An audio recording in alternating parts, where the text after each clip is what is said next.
Welcome to Fishing Talk, your number one Destiny fishing podcast. Negative? All your fishing news and information. I've gone fishing the exact minimum it took me to do that mission. Are you hunting the background Atlantic salmon? We will tell you where to find it. Need a Traxian toad? We will tell you where to dip your toes into the pools of Nessus. Right then. Welcome to Two Titans and a Hunter, a Destiny 2 podcast. Dedicated in bringing you all the latest information, news, and opinions. This is the best show for new and veteran Guardians alike, where we share tips, tricks, and tools to help you succeed and enjoy playing even more. So with all that said, let me hand you over to your hosts, the Triumph Hunting Titan Nitedemon, the pink-panted pansy Peroty, and your Hunter Master Ranger, Mr. No One Respawns in Real Life! I watched, I think it was a Vade or Vase, I can't remember who it was, yesterday being like, all right, guys, I'm here to tell you about fishing in Destiny 2, and those were some words I never thought I would say or make a video on, but here we are. So, and everyone else has ever played this game, and then of course they also debut their PvP only game, which looks like Mirror's Edge but more guns. Well, before we get started, I'm going to remind you every week we have to introduce ourselves. No, we don't. We have a recording for that. I'm a fisherman. You're a fisherman, and I'm not a this fisherman. other guy is a number one Cade fan club president. Oh my God! Yes. No, I tell you what, this guy's out for jobs soon, isn't he? I don't even care. So, I mean, is there any reason to talk about anything else this week? We've got to kick off the show with our marathon podcast, haven't we? We've got to do a subsection of marathon now. Do we though? I don't think so. We don't know anything about it yet. Marathon and there's Vidoc. Marathon was a game that was on the Mac like back in the 90s, and I think until they bring it back to the Mac, we should just boycott it and say no. Bring it back to its roots or nothing. I've never played it, but this game is not this game. The crossover of old school nerds, Mac users, and video gamers who are super excited about Marathon making a return is a very interesting subset of people who I've never seen talk about games before losing their mind right now. So that's been fun. I'm a big Mac fan, and I'm not losing my mind. Well, because you're losing your mind with Destiny. Oh yeah, I mean your mind, like your vault, is completely full, Mr. Nitedemon. No, over there, it's who's not. back? No, it's not. My vault is not full. No. What's that? Before I streamed this week, I went. After I'd had a little bit of sleep because I was working all night, I got up and I did like about an hour's worth of Destiny item management before I even started to stream. So I was a bit late to doing the stream, but I got rid of 70 items. I don't know where these 70 items came from, but there were 70 items that I were able to delete. Now, how many items do you have on your character still?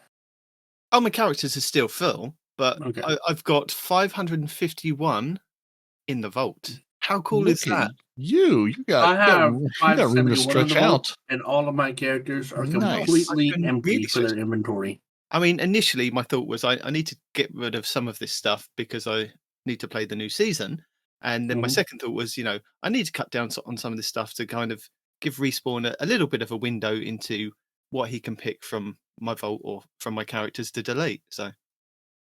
See, after I had killed out my vault, I realized, holy crap, now it's easier for him to realize what's more important to me. I was like, I should have kept all the duplicates that would have given him a harder time. I didn't realize it until after the fact. I'm like, well, this is where we live. So, hidden amongst my precious is something I hope you don't see. So, check the kill counts. What makes me laugh is that your community of followers over there on Twitch have told me what to delete already. Yeah, they said, he holds this the most precious thing ever. So they've pointed me in the right direction because I have no idea until I actually have a look at your vault. I haven't actually looked in your vault yet. Just remember, there's such a thing as being funny, and then there's just being a okay. So, And think about which of those two things Respawn would do to you if the tables were turned, if he ever won a bet. Look, at the end of the day, I am one of those things because I made you play a Titan for 6 months. This is true. So, do we want to talk about Marathon? Do we want to start a Marathon podcast? Do we want to be the first offshoot Destiny 2 podcast that goes into Marathon? No, come on, Gator. I'm sure is already on top of that. He's already got the Marathon podcast spun up. He's right now editing out all the Battlefield and putting in all the Marathon, and he's all set. He's on top of this. I'm sure of it. It's not even out yet. How are you putting anything in there? It doesn't matter. You can talk about anything. You can talk about TV shows that are 20 years old. You can do a podcast on literally anything. Yeah, I remember the Guardian Radio that spent 2 years talking about Destiny before Destiny even got to being Destiny. I'm sure we could spend about 2 years talking about Marathon. You can do a full review of the original game and then how this new game might be different. And well, apparently it's set in the same universe. It's not the same kind of game. It's not a spin-off. It's not a sequel or a prequel. It's just pre the fall of civilization. It's the same symbol. It's the same name, but it's the thing. It's the same IP that we own, so we don't have to. Yeah, we don't have to trademark anything. But the good thing is it's coming to PlayStation 5, Xbox Series X and S, and PC with full crossplay and cross-save. So it depends on whether this is going to be one of those games that is free to play like Destiny 2 sort of is, or if it's going to be one that you have to buy. What do you reckon it's going to be? Because it is just going to be a PvP. It's a brand new IP, so they're going to make money somehow. Well, it's a very old and reintroduced to the marketplace IP. Yeah. Well, y'all keep saying that. Like, Bungie released it before? Yes, Marathon was a game back on the Mac, like back a million years ago. Like there is like this was a thing. That's what I'm saying. Like old school Mac nerds that I know that are not gamers today wax poetic about this game. I've never played it. I came to gaming not in a place where I could play Marathon. But no, like this is absolutely a thing that used to exist, and it's been, again, I could go look it up, but I'm lazy right now. It's been a billion years since this was a thing you could play. But when they say what is, because they're calling it an extraction shooter, what does that mean for those of us who are again too lazy to look at what an extraction shooter is? PUBG is like an extraction shooter. The last person that survives gets extracted from the map. Okay, so it's. But then that's for me. No, but I think the thing is, it's not Fortnite, is it? Because they're saying it's a Fortnite killer. Call it a Fortnite killer. There we go. that would be fun because every single game that's come out, it's the Destiny killer. The Destiny killer. Guess what? Destiny is the last one standing and will always be. Now we're going after Fortnite. Now we're gonna make a Fortnite killer. I see. Now it all makes sense. Every time somebody says we own a Destiny killer, there's a thing. It's from a movie. Maybe one of you can help me. But it goes, nobody kills me but me, right? So yep. It's like the only thing killing Destiny is Destiny. So sometimes I feel like they're doing that to themselves. Absolutely. But my phone agreed with you. Let me turn that off right quick. Hold up. It's the way that it was described on the Destiny Community podcast, which is what kind of made me think it sounds quite exciting. Was you think the Division, but you think the Division in the was it the Dark Zones where it was that kind of PvP PvE kind of crossover that you went to somewhere. It's funny you brought that up. Last night, Squirrel. A buddy of mine, his kid came over and he was playing Division on my machine while we were hanging out. And I remember playing Division and Division 2 years ago on the Xbox, right? Yeah. And I was watching him play last night, and I was like, this looks way different from what I remember. But even then, it's not an extraction shooter. You know what I mean? Well, no, the way that the Dark Zone, that's what I was talking about. It gets extracted, what you collect, but you don't. That's the way that it was described on the DCP podcast, was that you think about this like you go into that Dark Zone and you try and loot some of the PvE kind of baddies in there, but then you have to get out with your loot. And that's when you come across those other teams that then decide that they're going to try and take you out and steal your loot. So it's that kind of... Oh, they never tried with me. I didn't have any friends back then, so they took all my stuff. Yeah. I remember because there was a little bit of lull when we had... I think it was definitely within Destiny, and I was with the Frozen clan, and there was a little bit of a lull that we all went and played Division in like this little bit of a lull that was Destiny down. And I remember going in there with like full teams of people from the clan, and we still couldn't survive. These people were amazing. They knew where to be. They knew where to stand. Oh, they knew how to ambush you. They would hide behind yeah. the crates until like the helicopter had like 5 seconds left, and then come in and wipe your team out. Yeah, just awful people. I mean, I used to listen to podcasts and watch videos on it just to see where these people were kind of hiding, and there was a lot of map out of bounds kind of things that they could do to kind of, ambush you. That's the thing I remember about Division. It wasn't so much about fighting; it was about waiting to the last. It was basically eBay the video game. Wait to the very last second and then to come and ambush the other team and grab the loot, just like you wait to the very last second to put your bid in to win the auction.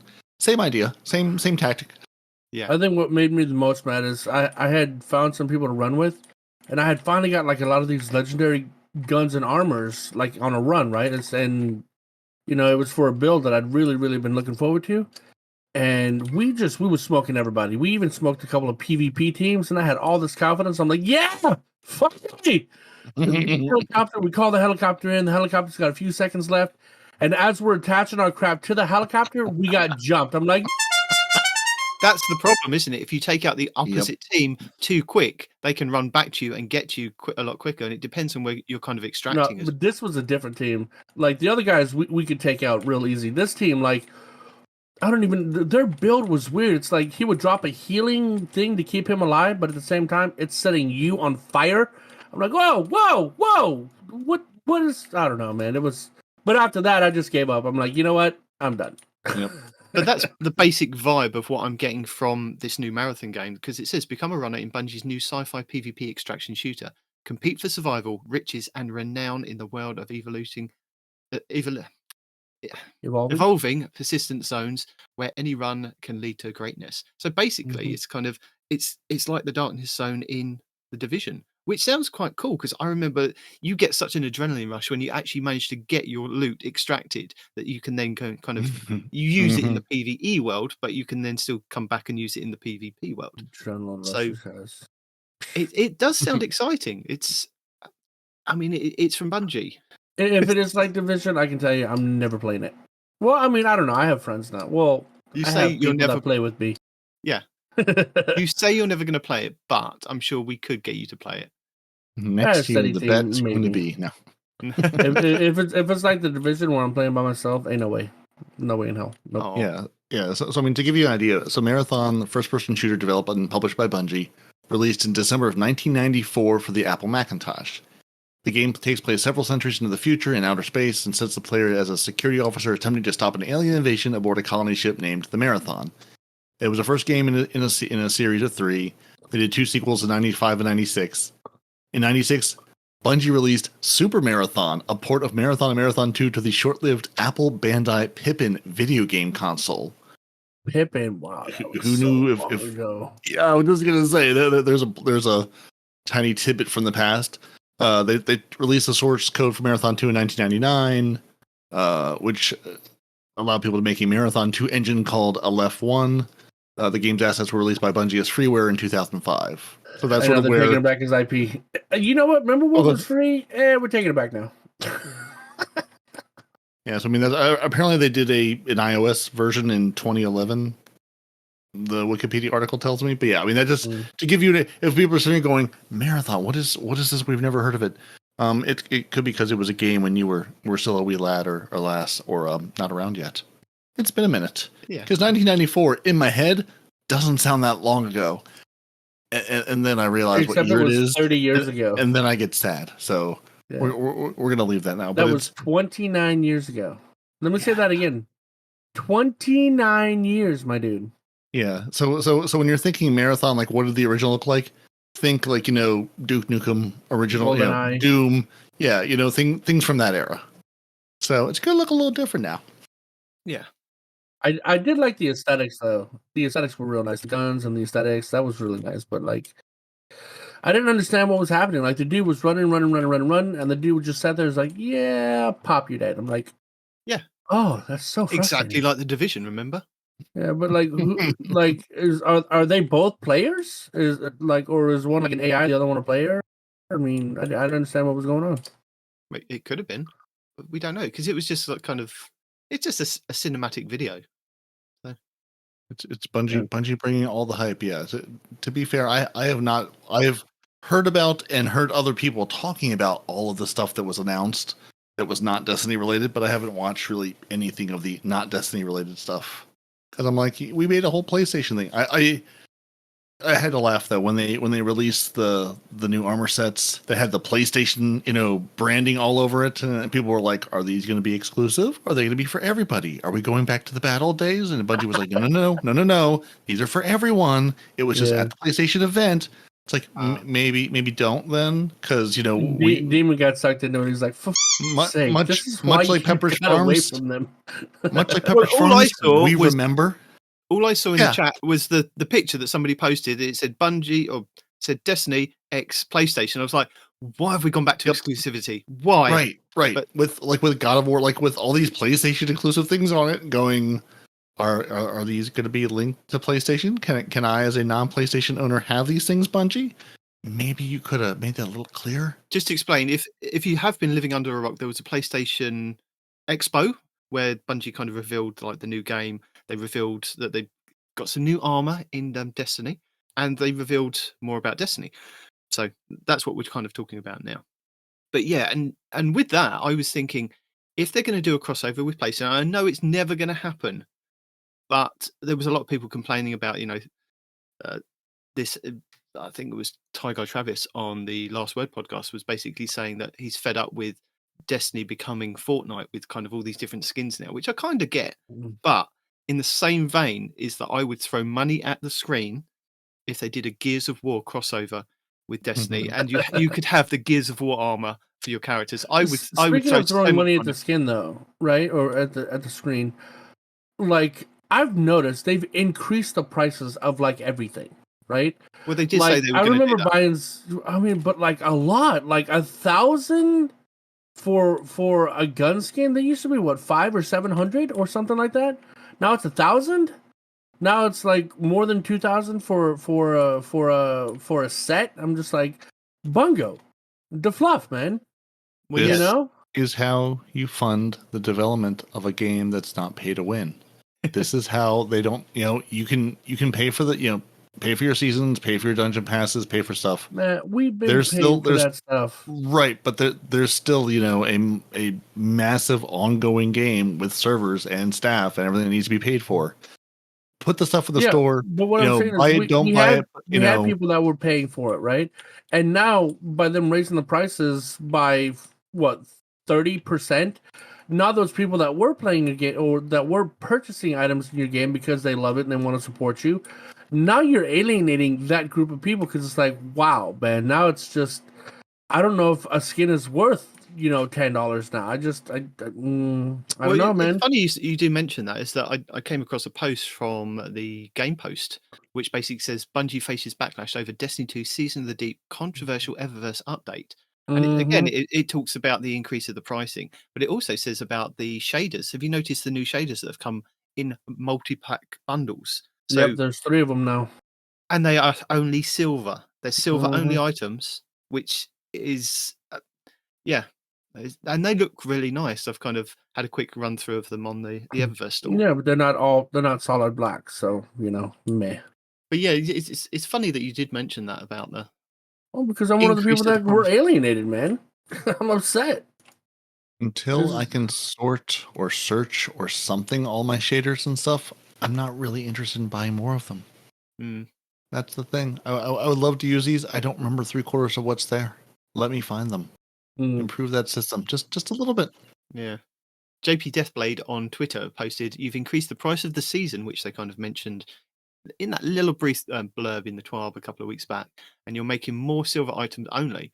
You haven't released any new Gambit or Crucible maps. You haven't done any ritual armor refreshes.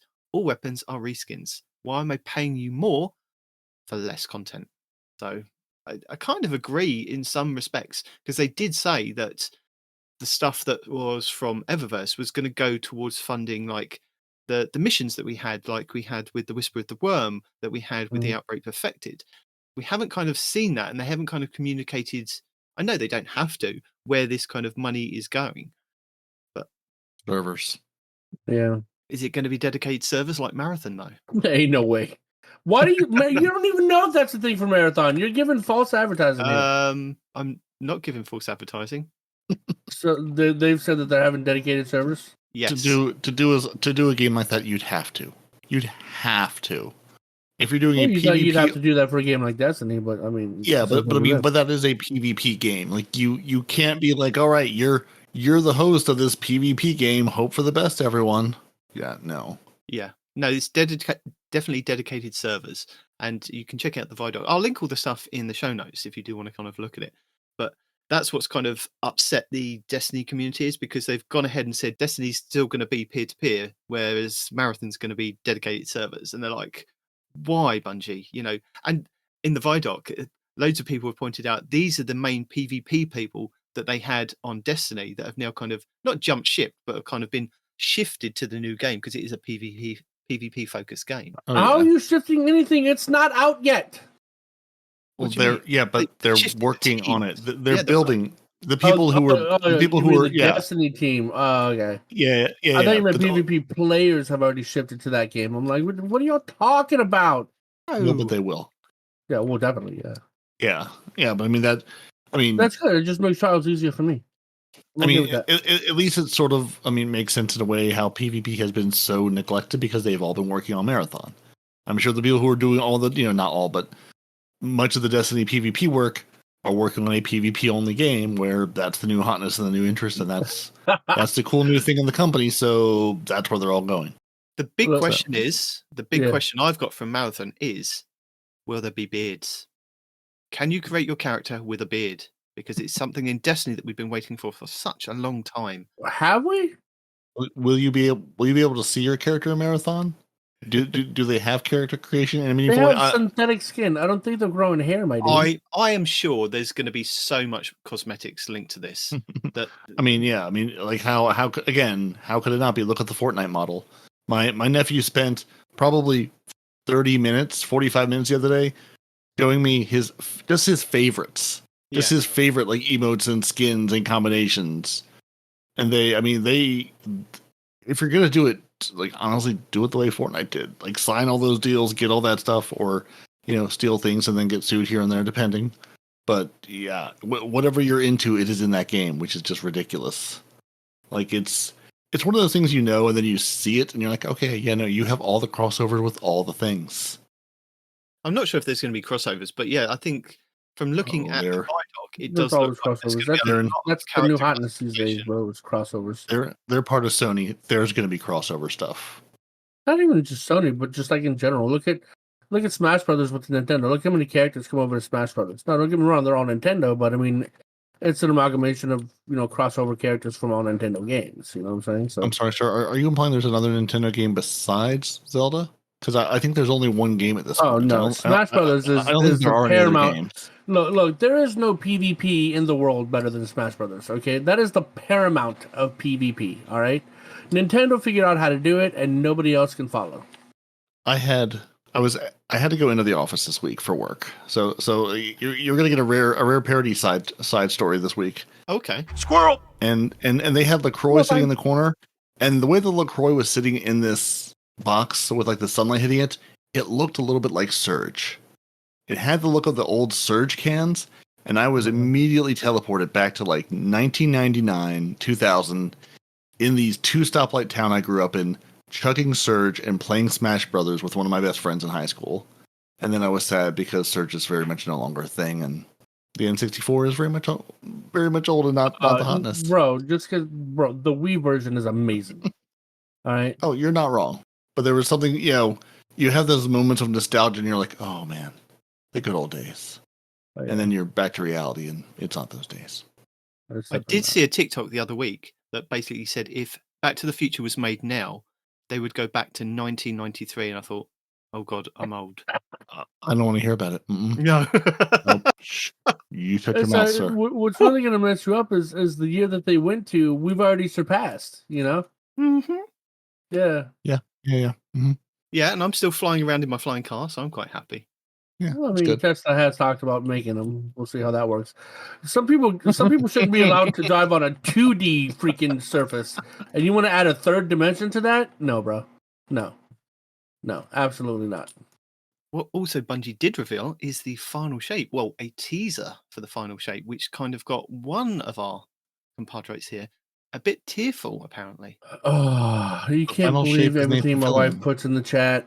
Now, Yeah, were we you can. tearful for the fact that you could be losing your Hunter Vanguard status as the leader, or are you just tearful that a character could possibly return? So first of all, you say lose. You keep saying lose. I would give it to him willingly. I would thrust it upon him like the responsibility that I never should have had. Okay, absolutely. I don't There's think no anybody actually downside to gave this. you that responsibility. I think you just took that responsibility and ran with Actually, it. people in the chat told me, so I just Okay. kind of went with it. So, Hey, but anyway, he saw the position and he said, "I can do this. I will interview and give myself the job." Done. none of that's true. But okay. Um, But I think But before no, we man. get into it, The should we problem say is there's that- some spoilers ahead? Oh, for absolutely anybody? spoilers. 100% spoilers. Yeah. 99.4% spoilers. Yeah, which unlike the spoiler that Nitedemon was desperately trying to avoid, I'm not sure it's possible to have avoided this one.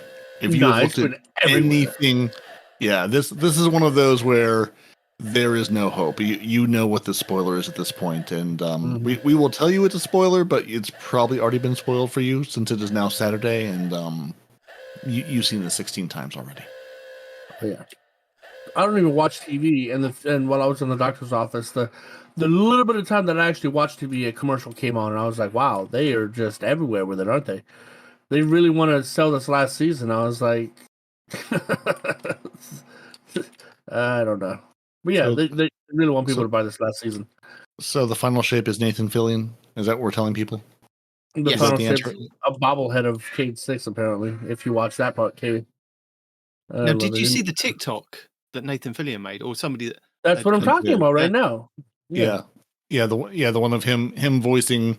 He voiced the lines that Ikora said in the teaser trailer, talking to Oh, the bobblehead no. figure of Cade 6. Oh yeah, I've just sent you a video link, Respawn. I Okay. put it. I thought you were talking about the TikTok where he's talking to the bobblehead Cade, talking Yes. about. Well, Okay, yeah, okay. Yeah, that's it. No, that's one because he's saying the lines that Ikora says to Cade in the teaser, but he's saying Ikora's lines in that. Yeah.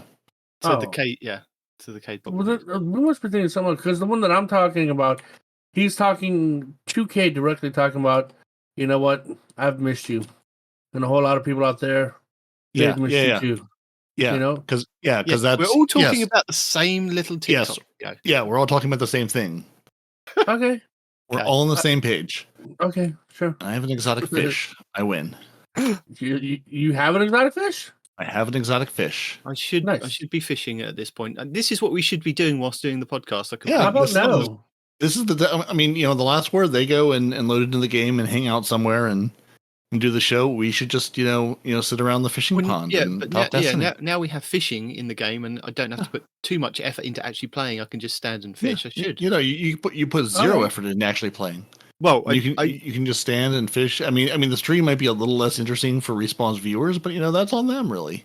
Well, apparently they all love fishing, and I'm the odd man out. the thing is, So, though, to do the maybe fishing, not. you need the baits, and if you haven't got the baits, you need to go and play the game to get I've the got baits. like 50. I've got so many baits. I started with 150, so I'm good. What? I think I have like 80, and I don't even know how I got 80. Anyway, back you to need the play more spoiler games. zone. Well, no, hold on. That's what planet are we meeting on? We got to meet on a planet, right? Where are we going? Actually, I'm in orbit. Y'all join me. We'll go to a planet. Anyway, back to the spoiler zone.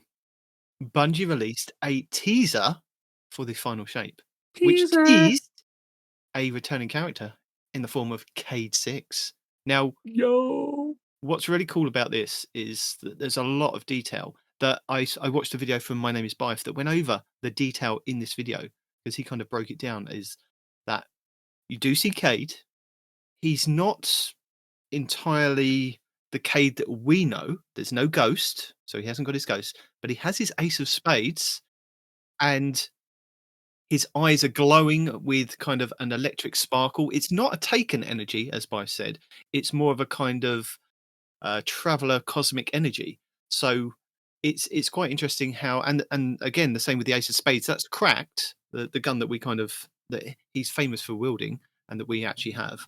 which begs the question: do we get an ornament that has that kind of same effect in the final shape? Which we probably will. Let's face it. So we're seeing the return of Cade talking to Ikora in this trailer.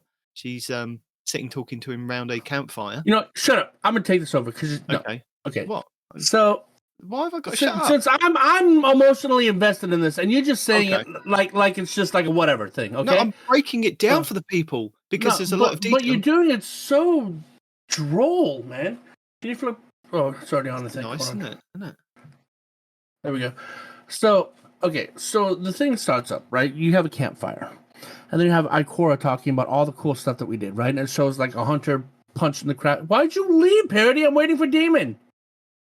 Why am I going to be there? Yeah, he's not joining us, so. Oh, I thought he was. I was waiting for him. Anyway, now I can't even join you, you bloated. Oh, you came to me. I don't know if you can play.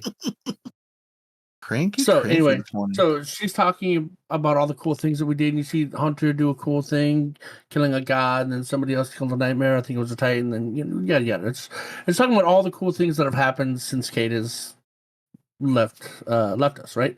Well, it's not all the cool things. That's the thing. I mean, that we've done a lot since Forsaken. Yeah, but these are the highlights. You know what I mean? I mean, when you tell him what's going to top you, killed a god, you killed a nightmare, right? How do you top that? You're not going to top that. So you just you give the highlights. You know what I mean? And at first I was like, who's she talking to, right? And then I saw like a shadow of like it was just kind of like an outline, and I was like, wait a minute, it's not who I think it is, right? And then she goes, and then she said, we've missed you or whatever, right? And then it shows Cade, like the actual Cade 6, just chilling there. He wasn't like some haze or some mystery or something like that. Cade 6, basically just telling you, well, I'm here now, kiddo. Wherever here is, right? And like he's got like he's talking about the Ace of Spades is all cracked, and he's got this light coming out of his the smoky light coming out of his eyes, which I thought was just like either pure light energy, your party leader Peroty, or just some kind of he's a spirit now, and this is how they show that they're in the spirit world or whatever, right? And dude, I saw that, and my wife keeps telling everybody I cried. I did not cry. There was no crying involved. Okay. Are you sure? Yes. I may have gotten a little bit of emotional. To be clear, he was sobbing openly, not crying. I wasn't sobbing. It was one of those ugly cries.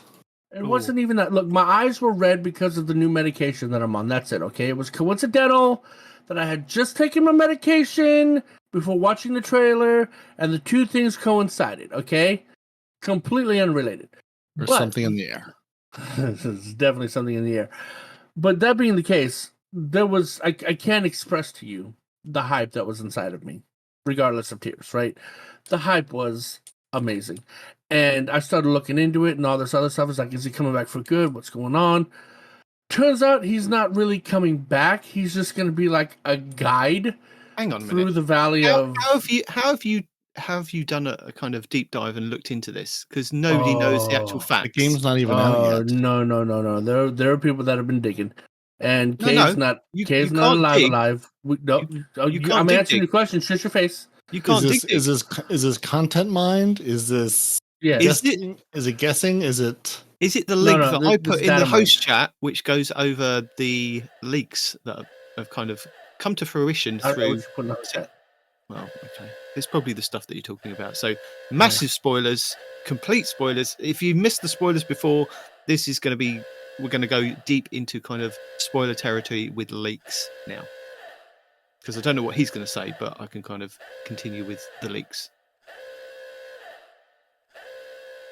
Well, I basically already said he's not here for good. He's only here to help us navigate through this new space, the Valley of the Spirits, or whatever the hell it was called. I can't remember. The Valley of the Shadow of Death. Is he the Coolio in this story? Actually, might be. You say that, but you don't bring back Nathan Fillion to just do a bit. Let's put, cards on the table. You'd say to Nathan Fillion, we've got a role for you to continue Cade and it's not a kind of little biddy role, you're back, baby. Not back as in, you're a Vanguard back for the in the whole tower. next season, right? I mean, Not a season. It's going to be for the final shape, the whole year. It's going to be a big thing, and it'll probably be a big send off because you don't bring back Nathan Fillion. You get Nolan North to do a couple of voice lines like you did with Forsaken. This is a big thing. He's a big star. He is. He's also a big star that's not currently doing anything. He's just been in Guardians of the Galaxy 3. He's still doing his rookie TV show. And Fillion was in GG3? He had a huge part in GG3. I didn't watch it yet. I didn't know he was there. Absolutely huge. He's on screen for a very long time.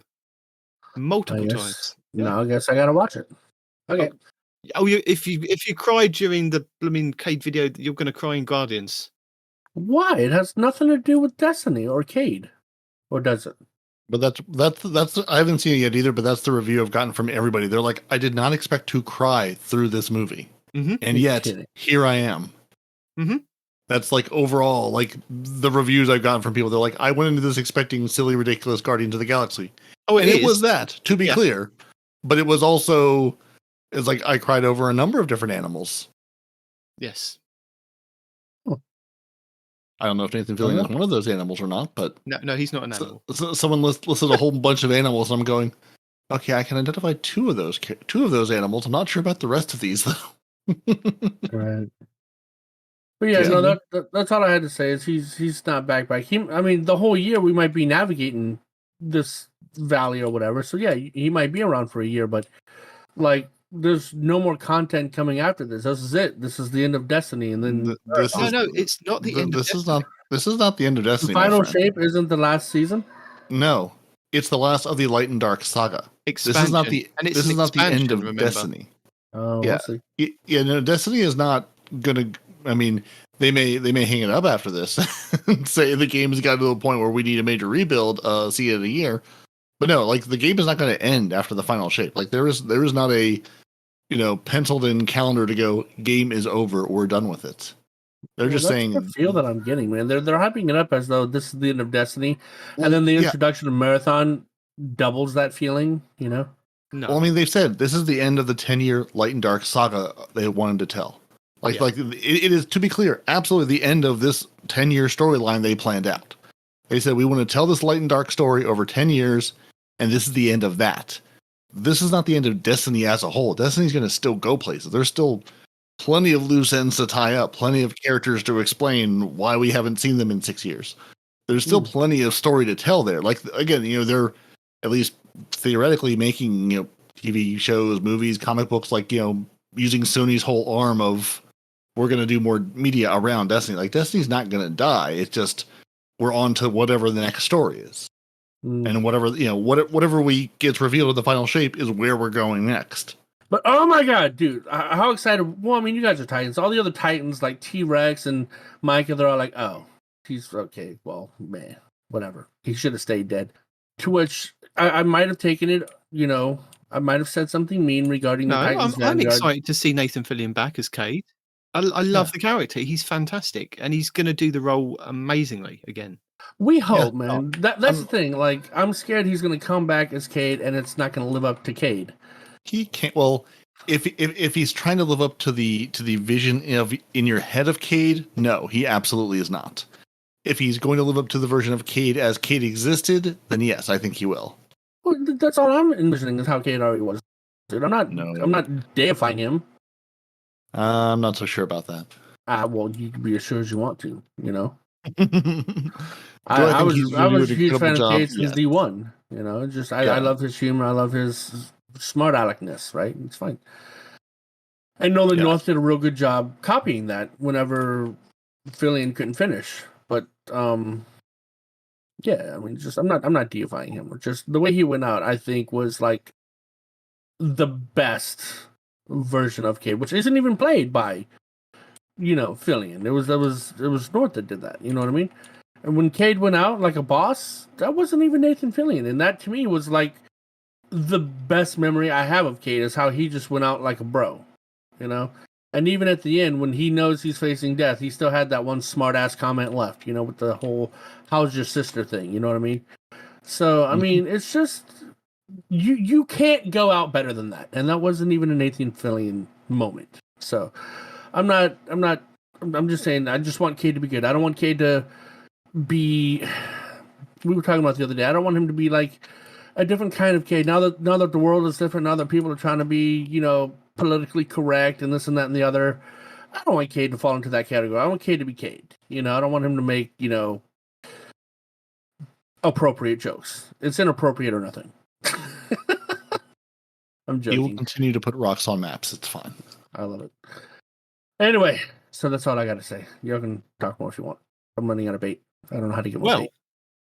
I think we should definitely move into the Destiny leaks and talk a little bit more about what's actually going down with the final shape. So over on Twitter, I saw a link come up on my phone. It's like, seems like the final shape leaks from a few months ago are confirmed. They accurately predicted Cade's return to guide us through a time valley.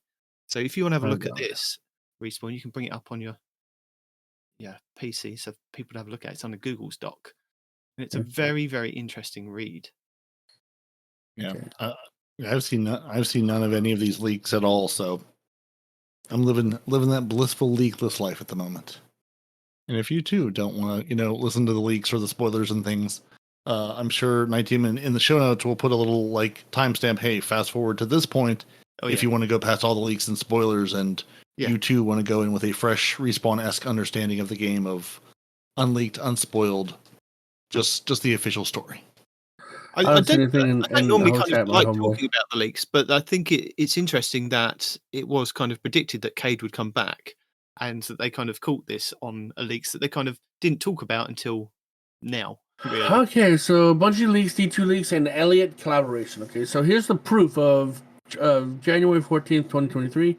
This picture was sent to me along with a very long voice chat of potential content to come. The person requested to stay anonymous, so I'm not revealing anything about him. No mention of Xivu or Wrath or Callus. They could be dead. We don't know. Rolk/Nez leads the Taken. Lame, I know, in the dimension that the Traveler sends him to. No mention of a subclass for the final shape. A new subclass, I guess is what they meant. Returning places similar to Revelation-style map from Black Ops 3 Zombies. I don't know what that means. The final shape is the collapsing of all times and spaces into each other. K6 returns, but not in the way you think. The beloved Axel will act as your guide through the valley. He only returns inside the time valley, possibly getting Nitedemon Fillion back to voice. Unknown, however, now we know. The final shape raid, 3 boss phases, unknown number of encounters, maybe 3. Witness has a face similar to No Face from the bathhouse in Spirited Away. Ooh, nice. Very mystical. But Spirited Away is a Miyazaki film. I think it was Miyazaki. It's an anime movie. Some people may have seen it. Probably most of you didn't. We do not kill the Witness in this raid, as it's tied intrinsically to the darkness. We have to rip it out of the darkness to kill it, which takes place in a 12-man epilogue-style mission that we might be loading into after the raid. So it looks like this is a 12-man on purpose, not a 12-man on accident. And it's hard hurting 6 people to get the thing right. Now you want to double it? It's going to be like hurting cats, I swear to God. Witness escapes to another dimension. Traveler creates a portal, let us chase after it. There is no mention of us going into the Traveler, except the fact that Cade's in there. And he's going to lead us, but whatever. Epilogue mission, 12-man mission, so verified again. Similar to Preservation being the epilogue of Vow of the Disciple. Argued that Bungie can't even handle 6-man activities. I love how he put that in there. Oh, it's not Miyazaki, it's Studio Ghibli. Thank you. Okay. We kill the Witness for good in this mission by ripping it out of the darkness. Each week we will. Does that mean we lose our darkness abilities if the darkness isn't there for us to tap into? Who knows? Maybe. Who knows? Each week we will recover the memories of frozen guardians from the valley. They aren't dead, similar to how we... Oh, nice! So I was actually discussing this with Micah. What if guardians in the past, good and bad, right? What if when the guardian has his final death, they all go to the Traveler? They all live inside the Traveler now. So we can meet Shin Malphur. We can meet freaking... You're talking Rise of Skywalker here, where Rey becomes all of the Jedi. Oh, I don't even know, but dude, I'd We love become to go meet all of the Vanguard. some of these old, not even Yeah. just old Vanguard. We could go meet some warlords that we've never seen. You know what I mean? We Yeah. can go meet Shin Malfur. We can meet freaking the other name with the rose. Gonna leave you hanging. You will, but you know what I mean. Just all these past Guardians that we've heard lore about, so much lore about. We might actually get to meet them. Felwinter, meet Felwinter. Let's go, bro. Like, yo, yeah. Your gun says that you're a liar. You know what I mean? I don't know, man, but like, I'm so excited to see what kind of Guardians we'll get to meet. Anyway, back on track. We'll recover memories of Peroty and Guardians from the Valley of the Undead, similar to how we got our light subclasses from D2 Year 1. Frozen Oryx. Oh my god, Oryx again. Oryx is in the dungeon this week. Why? Why is Oryx a thing? Frozen Oryx is... Same reason Tanix is? He's a set piece similar to Lightblade Strike. Oh, they're talking about the dungeon here. Okay. Valley is called the Entropy. Life cannot move forward or backward. Everything is frozen, not in a stasis way, but frozen like as in time and space. The tower is at the center of this. Need to unfreeze it. Need to verify. Old set pieces appear here. Hope you don't mind if I add something. Just know that I'm not really backing up these leaks / Liz. Scrap stuff. Subscription service talked about many months ago. No idea of the details. Not good feedback. Gotta hope not. Updates and confirmations. Cade 6 back. Time Valley is real. Frozen Oryx may have been for Deep instead. Source new dungeon pictures. Yes, these are the new dungeon. For those of you that haven't done it yet. And any other stuff that's not repetitive. Okay, we have 2 new factions as tormentors that sort of resemble Rolk, not actually him though. We lose the Witness, sort of. Like the Red War, but only us. Witness blows a portal into the Traveler. New destination might be called the Schism. Sounds like a placeholder to me. No new subclass was shown, but they might not have started working on it at this time. There is your spoilers in full. Yes, I know they said we wouldn't get any new subclasses, darkness or otherwise, until the reworks. And then after the 3 reworks were done on the light classes, they were like, we're going to give the team a break because that was a ton of work to get those done. So yeah, Final Shape or afterwards seems like Georgia North, thank you. Could be a thing that they were working on. We'll see. Yeah, Georgia North was the name I was thinking of. Thank you, T-Rex. Forget you. Other Titans in the chat. And I can't talk today. Damn it! But it's interesting with the leaks and the way that it's now kind of tying in. And it also ties in with what you can buy at the Bungie store, because if Cade's back, then there's Cade stuff at the Bungie store. So I didn't say any. There's also marathon stuff at the Bungie store as well. So we're really getting into the hype of that. Oh, you mean like actual Bungie, not Eververse. I see. Yep. Like the ones who definitely send you a jacket in a timely manner. Those guys. Yeah, I didn't even try to get one. My wife's upset. She goes, You're not even getting the jacket? You did the raid. I'm like, yeah, but not this year. That's the bigger challenge, getting the jacket from the raid. Mm-hmm. So, Peroty, was there any updates from the Destiny update that for Season of the Deep that happened this week when the new season dropped that we kind of need to cover before we move into this week at Bungie? Was there anything kind of on your radar that we didn't talk about in the last couple of weeks? Nothing. I mean, I did sort of glance through the giant 7.1.0 update. Nothing. I mean, there have been like lots of little things that they've teased and talked about, like, the new shields that I kind of forgot was happening until, I saw the new shield design. It's like, oh, right, that's a thing. I don't feel like they told us that Ikora was going to have exotic quests for each of our characters, with like, an Arca Solar and a Void quest, which was if you happen to be online yesterday, you could turn those exotics in over and over and over again, and then break them down. Yesterday, did they already fix it? Oh yeah, it was fixed last night. Yeah, there was because at some point, like at late afternoon, I went into the tower and I just saw like people pulling streams of Dune Marchers, and I can't remember what the other ones were, but I just saw this stream and I'm like, oh, I'm guessing that's broken. One of the classic Bungie, you can turn this in forever and break it down. So if you were, farming shards yesterday, congratulations, you now have all the shards. And if not, then your time will come again. This has only been like the third or fourth time they've done this. In a couple of weeks, yes. Yeah. Yeah, there's been a lot of breaking down.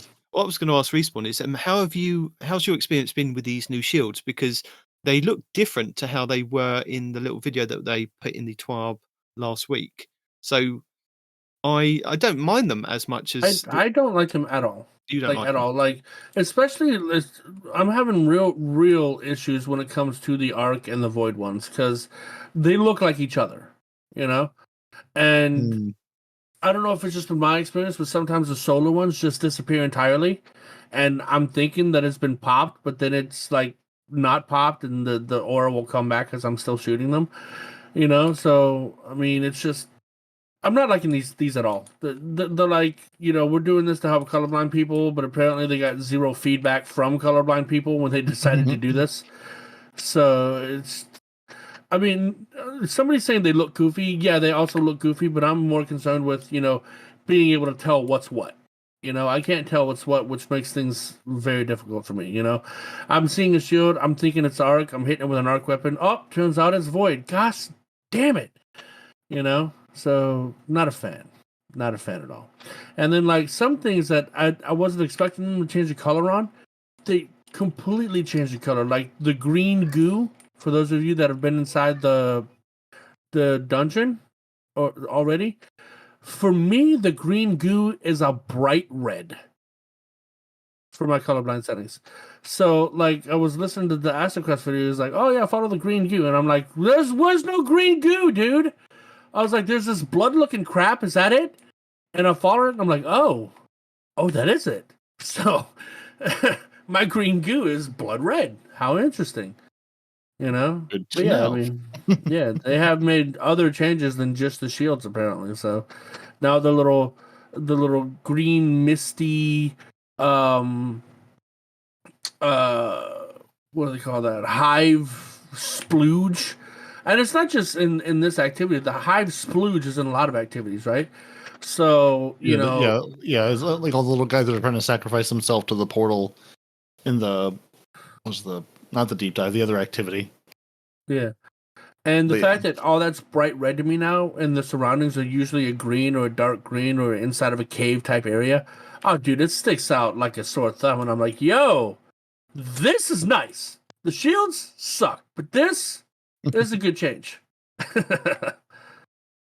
I should see a doctor. That's right. If your green goo is blood red, you should see a doctor. You're absolutely correct.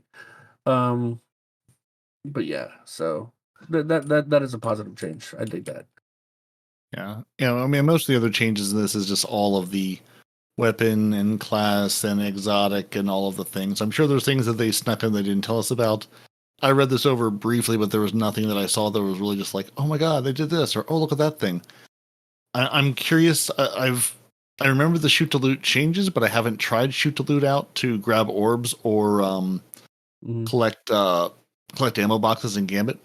So I'm curious to try that out and see if that works. So I don't have to run back across the entire map every time. And I did see that the seasonal artifact thing that lets you like pull orbs of light to you also works on Gambit modes apparently. Really? So it sort of just like pulls them to you, which I don't know if that's intended or a bug, but Bungie, let's leave it that way. It'll be fine. Nobody plays Gambit. You don't even remember it exists. Especially if it pulls them out from underground too. Yeah, exactly. So yeah, no, I mean, yeah, and they did put out a little teeny tiny baby fix yesterday for where they're just calling this is the hot fix from yesterday because things were broken. Because the Warlocks of Vesper of Radius could create chain explosions, and it was disabled. So if you're trying to use a Vesper of Radius, no, you aren't. They fixed an issue. Apparently, the Crucible matches on Meltdown were not rewarding pursuit or objective progress. So you having to play on Meltdown, you were getting nothing. There was another issue where players could acquire duplicate rewards from the subclass mastery quests, the one that Ikora handed out. So yes, that has now been fixed as of 23 hours ago. They say as we record, but I think it was a little longer than that. But yeah, it's fixed now. And also, if you were overzealously trying to focus your exotics from Rahul, thinking I'm going to get some good drops, no, you weren't, because they were dropping with lower than intended stats. Ooh. So now that has been fixed. So if you were looking to take your new exotics which I think they must have. I have 3 exotics sitting in Rahul, and I think I saw that like when I went to go play my first Gambit match for the week and first Crucible match, that an exotic is your reward for doing your 3 matches. Really? Yes. Did anyone else happen Because to they're notice doing that? away with Pinnacles now. Pinnacles went away. Funny enough, I'm Yeah. actually finishing making a video this week on where they've changed the Pinnacle, the Powerful, and the exotic Mhm. rewards, because you play your 3 games of Gambit, you play your 3 games in the Vanguard playlist, and it's now an exotic that you get. Also, Crucible has also changed. All the Crucible playlists are exotic, apart from Crucible Labs, where you can get a Powerful, I think, not a Pinnacle. Trials continues to be Pinnacle, so I'm guessing that Iron Banner will also be Pinnacle as well. You have, what else was there? Exotic changes. There was a couple of other ones which surprised me that are exotic changes as well. But they did say this was coming, so I've kind of done a quick video on all these different things to help people this week. Yeah, it was one of those like that thing with the new season where they've changed all of this stuff. It's like I remember you vaguely talking about this somewhere, or they said it in a way that it didn't quite register to me. Like, oh, that's what this means. Go play 3 things. We'll hand you an exotic. Yeah, I remember Great. reading or hearing That some sounds of like that fun. because we don't have Pinnacles anymore. They're giving us the exotics now. Yeah.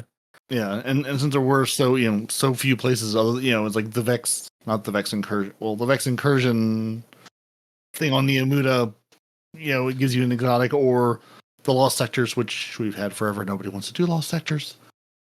So at least there's other places, other ways to get them, which is nice. Now, speaking of these changes, how do you guys feel about your changes to your Titan? Because my arc changes to my Hunter. Oh, I'm a god in this game now. Let me tell you. But how do y'all feel? Strand is still stupidly good. Sweet Business is amazing. The new seasonal auto rifle is loads of fun. Can I quickly Beyond that, ask haven't you a really quick gone past that. question, Peroty? Have you done the quest to get the new Strand aspect?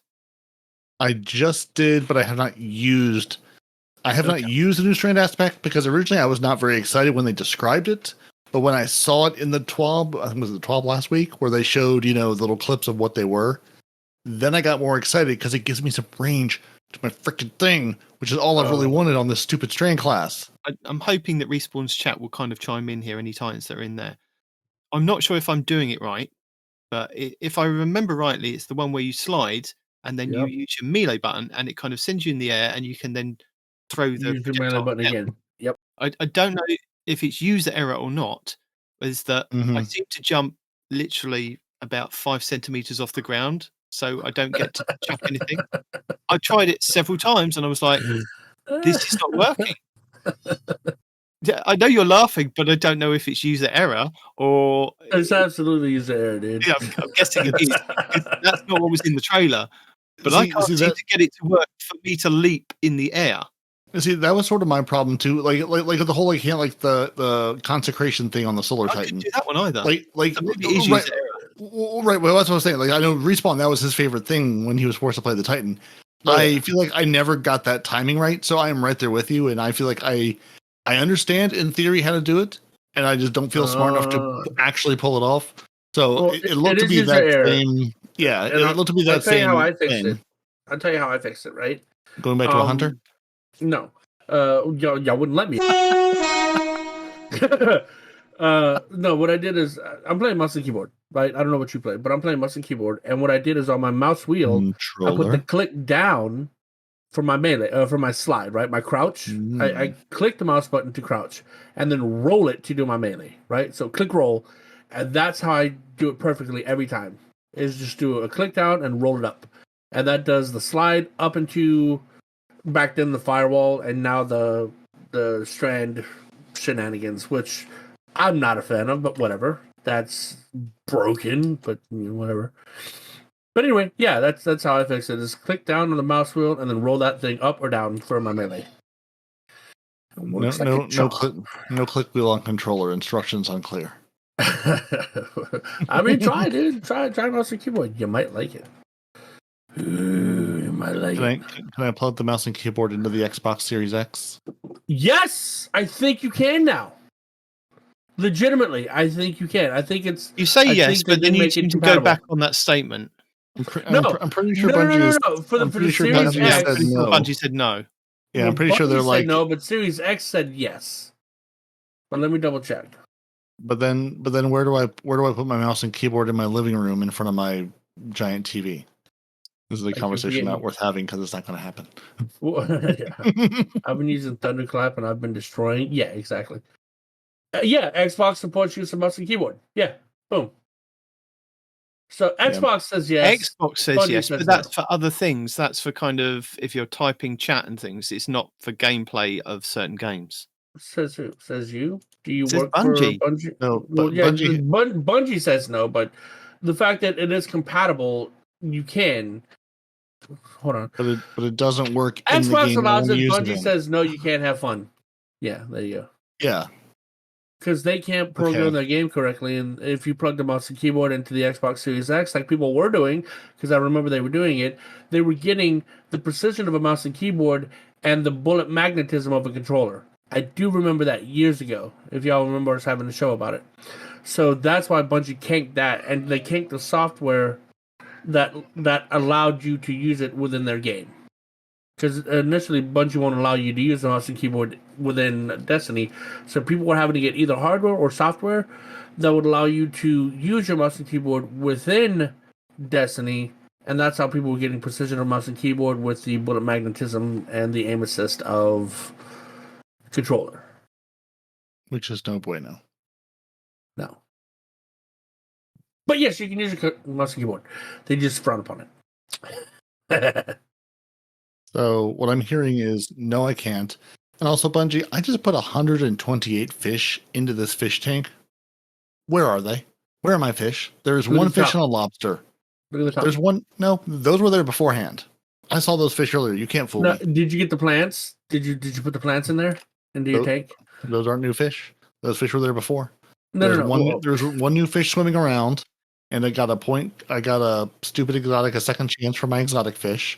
Now it's just a lobster and one other fish in here. I put like 200 fish in here. I'm upset about this. Bungie, where are my fish in my fish tank? Oh, there's my legendary frog that I got earlier. Look at it, it's all pink hanging out. And there's the plant that I got from that mission. Right there, that little square looking thing. Oh. Yeah, look at that. You can decorate it. Anyway. But did you happen to know that, or did you happen to notice that all of our past seasonal artifacts are in the methane behind the fish tank in the sonar station area of the helm? Oh my god, look at that. There's a little callus bobblehead dancing over here. Like all the artifacts are just thing. Yeah, yep, wow. the hammer, one of those obnoxious singing boxes from Sleeper Simulant and other places. I did not notice that, yeah, but here they all are, yeah. With the fish that are swimming in the Maybe methane. is your fish in here? Is your fish in here maybe, the big tank? I put it told me I put 128 fish in there, and I don't see 128 fish anywhere. So Bungie, where are my fish? Come on now. Bungie skimping on the fish. This is a game. They've nerfed my fish, and I'm very unhappy about it. Also, where are my sea urchins to put how hats are you on? going to carry 128 fish without killing them, Peroty? I don't know. The game told me I had them. How where I put them isn't my problem to solve. How dare you use facts and logic against me, sir? Yeah. They were in this little fish basket. It told me I had 128 fish, one exotic, and then a couple of legendaries. In the fish basket? I didn't say they were doing well. I didn't say they were live fish. I didn't say they were happy about it. So as we're here, how are you guys enjoying the new season? Are we enjoying the story? We're obviously enjoying the fishing for some of us. But how do you feel that it's kind of gone down? We'll talk about the dungeon a bit later, but how is it the kind of story and the season for you guys? Huge disappointment. Okay. Huge disappointment. And not just because of the season. Why? But I'm hugely disappointed because I was expecting more. You know, they're like, we're going underwater, everybody. And remember how I started talking about physics last week? Well, how's our abilities going to work? How is you know, our gun's going to work underwater? Like, is stasis going to be more powerful because you can freeze everything? You know, I was theory crafting. Even though I didn't want to believe, I knew what was going to happen. And they were just going to do, like, you know, Sonic the Hedgehog, right? Just put us underwater with the little dun-dun-dun-dun-dun-dun-dun-dun-dun in the background, right? And, but I was hoping for more. I was hoping for more than a 2D platform-like experience. But they delivered exactly a 2D platform experience. As soon as you hit the water, you can't use abilities, you can't use your guns, you can't use anything. And that is infuriating, right? I wanted underwater combat or something akin to underwater combat, right? I mean, I don't know. You go underwater, maybe you can only use a glaive or a sword or something like that. I don't know how they could have done it, but they had options, and they chose good old 2D, Sonic the Hedgehog chasing bubbles underwater scenario. Like the physics in the water were a little weird too, because I feel like in some places it's sort of like slower falling through water. In other places it feels just like it does on dry land. Mm-hmm. I was really hoping, again, from that one, and I know we quote this map, and I can't remember now if it was D1 or D2, the PvP map where you could go, it was like on the space station where you could go outside, and there were some low gravity areas. And you would jump around in low gravity. I was sort of expecting physics sort of like that, where like you're a little lighter, a little, I know, or maybe you should be, more gravity because you're under hundreds or thousands of meters of methane pressing down on you. But it's like, it's sort of a thing. And I mean, I'm also a robot who doesn't need to breathe, so I don't really see why I should worry about the pressure. I've been through worse. I go out, I hop out on spaceships in open space all the time, so I don't really feel like methane's a problem. But Well, that's not pressure, my dude. Pressure is crushing your little robot skeleton body. No, it's very strong. It's fine. Not how that works. Mm-hmm. And even if you have a robot body, you're spreading radiation fluid throughout your body, right? So there's got to be spaces that are exposed to air, or at least not completely dense, that's going to be crushed by the pressure. So robot or not, you're going to get squished, my dude. No. But methane is definitely not that clear. I was just like, none of this makes any sense. And if we're on a planet covered in methane, as soon as we come out of one of those methane pools, as soon as we fire a single shot, the planet should detonate, okay? It should. None of it makes any sense to me, and I hate it. But just the underwater experience was definitely stupid. And then they took advantage of it by giving you a part where you have to be underwater with a loosened hide. Oh, but he can attack you, but you can't attack him. So thanks for that, Bungie, And while we're on the subject of the Lucent Hive, I am so tired of this just immune boss for no reason, Give us a reason. Why is he immune? Did he slip behind a door and you can't get to that door until you do the mechanic? Is he getting hit by 2 light beams of magic that give him a shield that make him invulnerable? How is he invincible? The fact that bosses can not just bosses, the fact that beings inside this game can just become invincible is such an aggravating aspect of this game, dude. Just like, it's so unreasonable. No other game does this. And for games that do make bosses invulnerable, it's because the boss either hides himself behind a wall or puts himself in a room or surrounds himself in like a metal sheet that you gotta do a mechanic to open up or something, right? They all have better ways of explaining their, quote, invincibility, right? Than just saying, you know what? You've done enough damage to him, he's just immune. Ha! Ta-da! Because can. Just... You're a studio with I don't even know how many developers.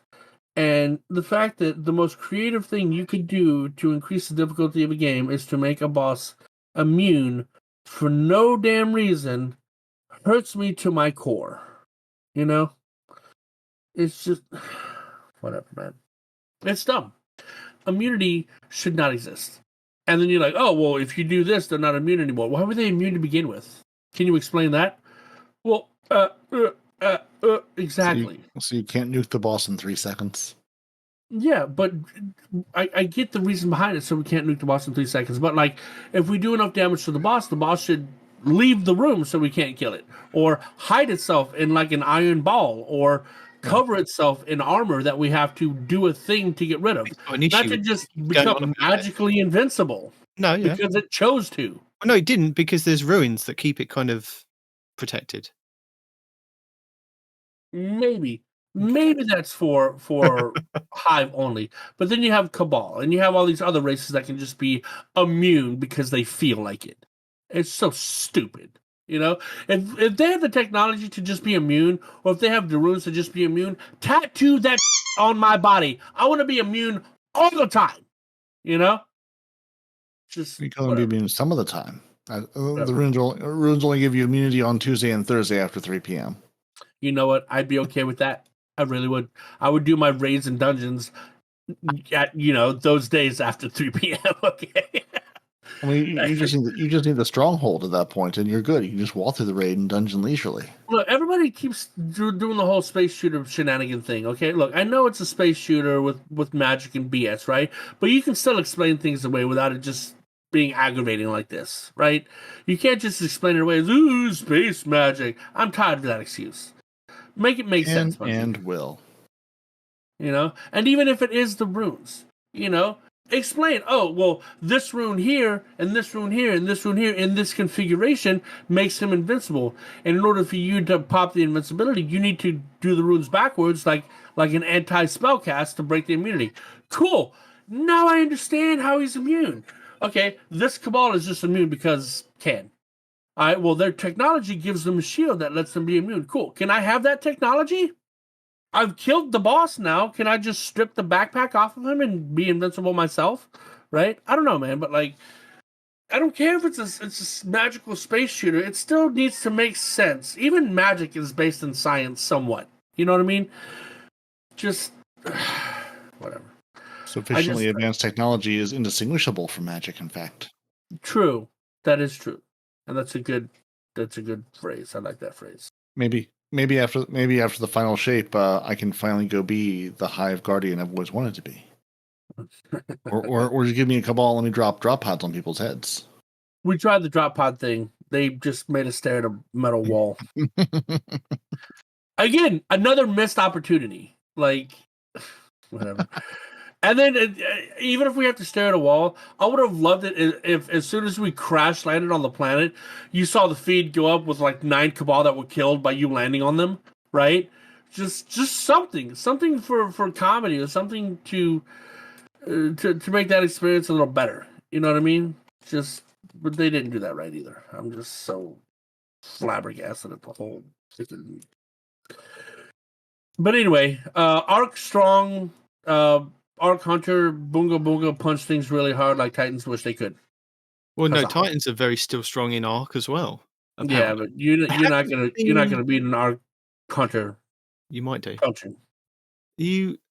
I haven't seen the no backup plans punchy Void Titans as yet, but then we haven't had a full weekend of trials yet. No backup plans is a one and done, isn't it? No, it's changed last week. And Yeah, we haven't seen Iron Banner, because guess what? Iron Banner is back next week. I'm not talking PvP. I'm talking PvE, homeboy. You can't hit as hard as we do. No backup plans has nothing to do with hitting as hard with your fist. It has everything to do with hitting as hard with your shotgun. Shotgun and that's what the backup plan says. I can hit with my fist and my You're shotgun. thinking Peregrine Greaves. I am thinking Peregrine Greaves. Peroty, how is your season going? I know you've only played a limited amount so far, but you enjoying the fishing? I can't believe you've got an exotic fish already. Yeah, I got an exotic fish because I've put in the time. I am here dedicated to fish in this game. And you just deposited 200 fish, dude. Aren't you paying attention? I don't know what you guys are I don't know what you guys are doing. I'm sitting here podcasting and fishing because that's the perfect way. That's to become my new, The thing that annoys me about it, though, is why do the fishing things have to spawn and respawn? I get they want to put them in random locations and have them be time-based, like public events and everything else. Coded as a public event. Yeah, because you'll notice that they go away when the public event starts and then they come back.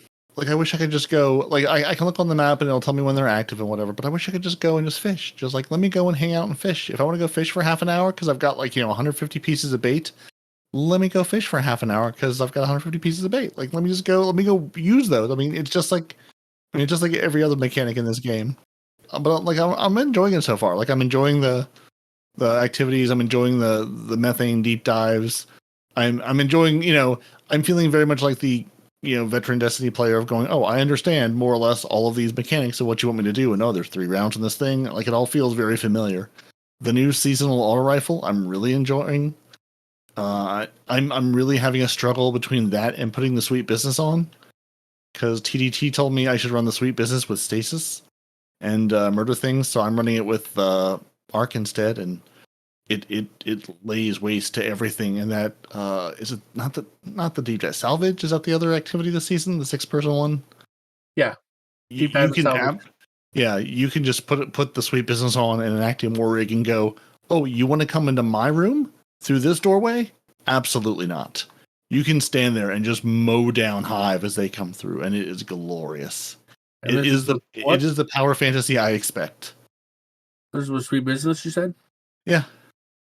Yeah. I mean, honestly, you can do it sort of with the new what is it, centrifuge is what this thing's called. Yeah, the centrifuge auto rifle, the one where literally it penalizes you for reloading.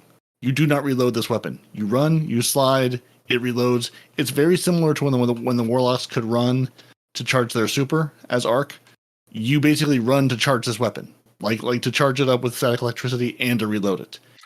It's perfect. Like, it fits the power fantasy of, I want to run over here and shoot you a bunch. Great. And when you're not running, if you're holding down the trigger, it also charges it. So, yeah, somebody was talking about how I was watching. What's his name? Not True Vanguard. Grenadier Jake uses it, and the way he uses it is he'll shoot and then immediately start sprinting, and then shoot and immediately start sprinting. With his playstyle, he never lost his charge, and he was just deleting people, right? And then you have people like, I think it was True Vanguard that said, oh, this gun is bad in PvP. But I've seen True Vanguard, I've seen Acid Cross, and I've seen somebody, ZK Mushroom, all use it in PvP, and they just dismantle the other team with it. So, True Vanguard, I don't know what you're doing, but fix it. I mean, for PvP, like, short, limited engagements. Yeah. Fire, charge it, but yeah, like I'm enjoying. I played through the initial mission solo, and then I got on with Andy and GDAD the other night and played through the initial couple missions again with them, which way quicker to take down that servitor if there's 3 of you. You absolutely melt him. Who knew? But yeah, like I'm enjoying the salvages. I'm enjoying the deep dive. Haven't set foot into the dungeon yet. Play some Gambit, play some Crucible. Just played all the things. Momentum control. I really need that AARP leak. Like, let me tell you, oh boy, momentum control. Like, it feels like you're getting one tapped by everything. Which like you kind of are. But man, I stepped into momentum control, and that was a mistake. I am not prepared for this. So were you getting popped by like what, Jade Rabbits and whatnot? Jade Rabbits and everything. Jade Rabbits, Wave Splitter, a guy throwing a rock at me. Like, it did not matter. Wave Splitter? Wave Splitter's gonna do work. Wave Splitter, like, I'm pretty sure he just set foot in the map and we all died. Like, he doesn't even need to fire. He just needs to think about firing it and we're dead. The Wave Splitter, everything is ridiculous. The Warlock new exotic, right? Oh my god! Oh yes, dude! Oh yes, I saw that thing. Oh, what was it? It was a Fallout video, and it must have been at reset. And I called it kind of the next morning because that's when I was able to log in. And I saw the video and I was like, that thing looks weird. It looks like if you turn it one way, it looks like a finger with a fingernail on it. It looks like it's a so long, or a queen alien. I keep calling it the alien queen head. Yeah. So I saw the video and I thought, oh, that looks pretty cool. That does some really good damage, and I'll link the video in the show notes. But then up on our Discord feed came up, Cheese Forever has acquired this weapon, has acquired this exotic, and I was like, must be a lost sector. Guess what I'm going to be doing today? And I did. I went and got it. But the problem was that I realized before I had to go and get it, I had to play the story to unlock the artifact to then do enough to then unlock that I needed my anti-barrier, anti-overload and all that stuff. So I had to play enough of that on my Warlock first. So I played the Warlock for the first mission and did a couple of things just so that I could unlock that and then go into the lost sector. And it was a really nasty lost sector. It's that one on the moon that is, it's got the big giant shank and it's up on the ledge, but you can only get to it once you've kind of gone through the rest of it, because there is that way of jumping along the rocks to get to the shank area, but you can't spawn the shank until you've kind of done enough to. But yeah, it was an arc burn, and I was getting one shot all over the place. But I did it, and I got it the first run. I was so excited and so happy. Well, that's Nice. what Bungie said. They're going to be prioritizing new stuff over everything else. So Yes, but normally when you run a legendary lost sector, you don't get the thing. You sometimes get it to drop the first time. Yeah. But I suppose because I hadn't played on my Warlock for such a long time, they went, he needs an exotic. We'll give it to him. but He yeah, needs a so reward for remembering his Warlock exists. Yeah. I saw that Kimmy did a video on the new Titan one where you can throw your barricade. Right, okay. And How does it work? Because I yeah, haven't what's seen that yet. about? It's Like, called what's the point of that? Arbor Warden, isn't it? I will direct you to Kimmy Cakes' video that I'll find and we can throw in the show notes. Okay. It basically, it seems like you basically like throw your barricade like a grenade. Yeah. And so, his example obviously was PvP focused. Like he's like, you can put it to cut down lanes, basically say, I can put this barricade over there, or I want to go run to that cover.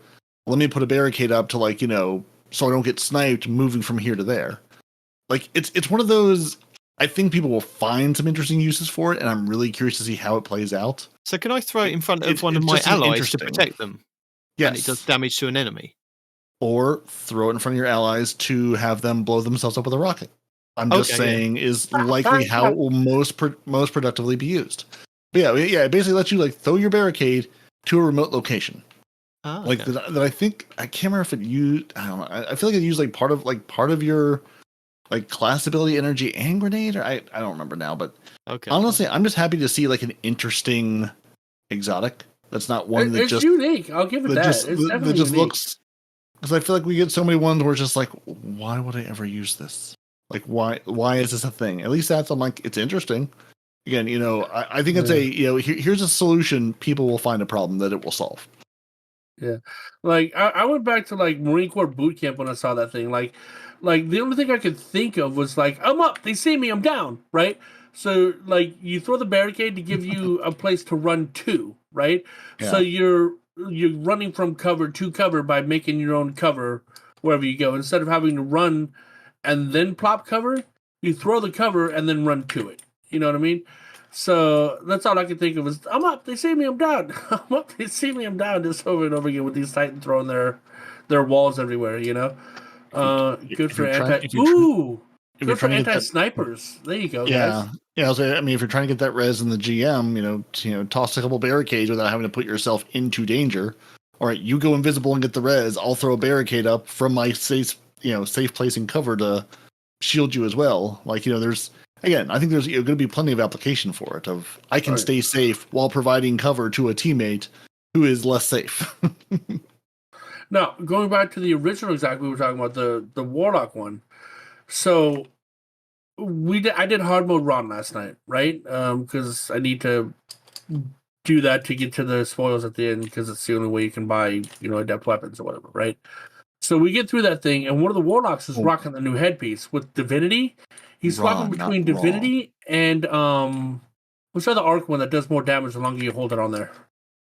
Cold Heart? The Cold Heart, yeah. He was swapping between Divinity and Cold Heart. During boss phases, of course, it's Divinity. And when we're on a boss and we don't need Divinity, he's using Cold Heart. And just obliterating people, dude. I'm like, good lord, man. I didn't realize how strong that thing is to just lay on a trigger and never give up. It's like Actium Warwick on crack, oh man. Having that on the team was better than a Welllock, I think. You know what I mean? Because he wasn't using well. He was using an Arc Warlock, and I felt like we didn't even need the. I'm gonna die again. We didn't even need the well with him on the team, just deleting people and just willy-nilly throwing out Divinity left and right, man. It was so strong. I can't even talk. It was that strong. Exotic. It knocked you out. What about your hunter exotic that you've got for this season called Halberdier's Reach? Improves glaive melee. Glaive projectile final blows cause detonations. Mm-hmm. But you have to shoot the projectile. You can't melee them, which is unfortunate. So that's a bit of a turn down. But you can still shoot close range, can't you? Yeah, you can. You absolutely can, and it's especially good for the exotic glaive that we got last season, the one where it gives you an overshield and whatnot. It's pretty good for that. Winterbite, or is it the Vex? No, Winterbite, the Vex Excalibur. Excalibur, yeah. Okay. But yeah, it's not bad. It's not nearly as good as the Warlock one in a way, but like it's not bad. I think it's better than the Titan, but not as good as the Warlock. You know. But I don't really know quite how to use it yet. I'm just experimenting with it. I might be using it completely wrong. You know, like that bow when they're like you're using the bow wrong, and he showed us how to use it. I'm using it wrong. You know, so I'm holding back a little bit for now until I figure out how to use it a little better. But that Warlock one though, oh my goodness! If I was gonna play anything that's not a hunter this season, it would be Warlock just for that. It's so good. So, Nitedemon, have you gotten a chance to step foot much into the season? And obviously, you got your new exotic in your lost sector. What are your impressions? I've only played one deep dive, one. What's the other one? The Salvage, I think. Salvage. I should go look. Yeah, I've played one deep dive, one salvage. Played the campaign because I don't want to kind of be behind in the campaign this season because I don't want to be spoiled. Done the lost sector. Haven't touched PvP yet. I was tempted to do that, but yeah, it's for the amount of gameplay that I've played. I've enjoyed it so far, and I did a bit of fishing. I had to kind of do a bit of fishing to have a look at where the fishes are, and then looking through the challenges for the next couple of weeks. It looks like the exotic location is going to change. So next week, I believe it's going to be the Throne World next week, and then the week after it'll be Nessus. Because it should change? The exotic fishing. Oh, so it's in a particular place? At the moment, this week it's at the EDZ, but you can go and fish on Nessus, and you can also fish on the Throne World, but they won't give you the exotic chances. It's only the exotic. Why even go there then? There's a rotating fish pond. Well, it just because there's also like a weekly challenge for catching 50 fish. So if you want to, get your but I catch all 50 fish where I can get the exotic one at, dude. Well, there you go. Can you though? I mean, I would. 50 different fish though, because they've all got different names, haven't they? Yeah. There's also, again, if you are triumph hunting for the season, there are a bunch of catch. I think it's like it wants you to catch 20 of each fish for. Now, I think those are just triumphs. I don't think those are for the seasonal title. But what is our Aquanaut title? Defeat each unique. No, that's not it. I'm sure there's a fishing. Oh yeah. Okay. Oh yeah. So it's catch fish in any pond, quantity over quality. So I think that's the one that was 50 fish for your title for the season. And then of course there's a bunch of secret ones. So yeah, you have to at least do a little bit of fishing, but yeah, you don't need to spend your entire life fishing. But the exotic fish do give you an exotic something. I got an armor piece out of it.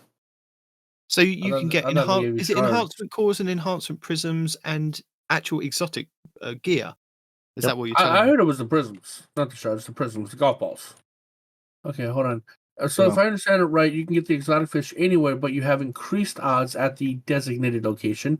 You also have a chance, albeit very low, to get an exotic fish without bait. Oh, so you can fish without bait? But just like in everyone's favorite fishing game, Stardew Valley, you can do it. It just takes you a lot longer to catch fish that way. What's the Stardew Valley? Where the fishing comes from. And then I was fishing in Zelda. Well, the fishing in Zelda. Yeah, so you can do it, but you're going to be sitting there with a lot of extra time.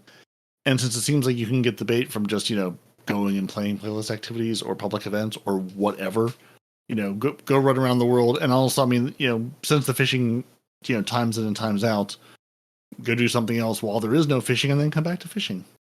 If you're looking for green fish without bait. Oh, look at that. I don't think anybody would be looking for green fish. But I should have gone and done that now, shouldn't I? I didn't realise I could do that. Yeah. Because the fishing for, as I've invoked Stardew Valley with a notoriously difficult mechanic for fishing, Destiny's is the brain dead version of press button to cast, wait until bobber disappears, press button again to pull fish in. That's it. Like unless you're just not watching your screen, you can't really screw it up. Like it's a very, no brain version. Like you have to look at the screen, so it's on You can still mess it up. I've messed it up a couple of times. Well, yeah. So that's what I'm saying. It's not like an AFK. I think you've proven this point. Yeah. Listen, we can build the idiot-proof thing, but there's always going to be a better idiot. I messed it up a few times too. Because sometimes it's confusing if there's like 6 of you and there's 6 little red bobbers and you're going, wait, which one of those is mine? Couldn't have given us different color bobbers or something, Bungie? I mean, you coded all of these fish. Yeah, I That's suppose they us- could have put something in the Eververse store to give us, different cosmetics on. Or a ghost could have been the bobber. That could have been cool. We could have Where's thrown my our fishing ghost out. outfit? Why is there no fishing outfit? That's what I want to know. Why can I not put on my waders and go out into the swamps of the Throne World and go fishing that way? Come on, Bungie. If you're good at fish, go all the way with this. And also, did you really spend all this time for fishing for a single season? That'll be gone after this season? No, really? it won't be gone. It will be gone at the end of the year. Okay, so this is not just part of the Season of the Deep fishing? No. Well, Are we we have sure? for the last couple of years, the seasons will stick around until the end of the year. So last season will stick around until probably February when we get the new expansion. So it just gets shorter and shorter each season of what you kind of get. So we get Sloan right. for quite a long time, until that disappears. I'm not sure if that dungeon is going to stay in the Helm or it's going to be moved to the Legends tab or somewhere else, because it's on a planet that I thought we were going to get back as a planet to kind of go and explore, but we haven't. It's a moon. Well, you know what I mean. Just Either in the way, game. it's still not a place you can actually go to. No. Unless you started the season and felt very right at home because you were right at part of the Gambit map and you're like, oh, I know exactly where I am. This feels very familiar to me. Yeah, that's what I thought when I was running through it. I was like, this is a Gambit map, isn't it? Yep. They're like, we're going to put you right here in Gambit land. So the 3 of you who still play Gambit can enjoy enjoy going back and visiting. The rest of you can be like, where am I? What is this? It's like, oh, amateurs. I had a good laugh at that when I zoned in. I was like, oh, I've been here 1,000 times. I know exactly where this is. Your boy said if they can bring in a robot dog to pet, and they end up removing fishing, he's uninstalling Destiny. But that's fine then, because you can go play Momentum? No. No. I have no idea where the sentence is going. I don't know. The good Bungie game. But Marathon. That one. Yeah. Well, but to your point, I would like to quote past Respawn. It's not even out yet. How are they playing it? No, by the time fishing goes away, if they take fishing away, he's going to uninstall. And I was like, well, by that time, they'll probably have Marathon out for you. No, Marathon won't be out for at least another 2 years minimum. 2 years? Yeah, you think about when they were talking about Destiny. Destiny was in Bungie's the development. king of hype. I didn't know about very Destiny long until time. after it came out. A friend of mine bought it home day one, and I played, but I didn't know anything about it until then. You're not a beta or an alpha player? Off the podcast. No, Off the podcast now. Not a beta or nothing. Well, I'm a day one player. That's some bad news for you, bud. You're the only one that'll be here then. Yeah. Because I'm pretty sure I am a Panoramix 18 going, hey, I picked this thing up on Gamefly. Remember Gamefly or Redbox or when they were doing you can like rent them, one of couldn't you? those. He was like, hey, I picked this up. This looks like fun. Do you want to try it? And I was like, sure, why not? It's from Bungie, makers of our beloved Halo. Absolutely. So yeah, no, neither one of us have the day one alpha vet cred. Oh, what am I going to do with you two, eh? Replace us. I'm going to Apparently. give some suggestions. Well, I think I'm going to have to. Is there anybody in chat? D1 vets. All right, must D1 be alpha alpha or vets. betas. Yep, D1 alpha vets. Need to, must have galley, know what to do. Yep. Right? What am I going to do with you two? Does it count that I watched Fallout's video on the memes of Destiny and I understood all of them? Does that give me any credit or does that not count? You mean the ones that belong in like a vault or whatever that was? Yeah. Yeah. I could give you a little bit of credit then. Up to I think there was of all the ones where he was like these were honorable mentions. There was one that I couldn't quite place, but the rest I understood. Up to and including Forever 29, which I'm kind of surprised I didn't get one. Well, I don't care. You can judge me all you want to, but I have played since day one, and I played a hunter. So, actually, no, I lied. I started off as a warlock and then swapped to hunter. So it's been fun. We'll see who Nitedemon gets to replace us starting next week.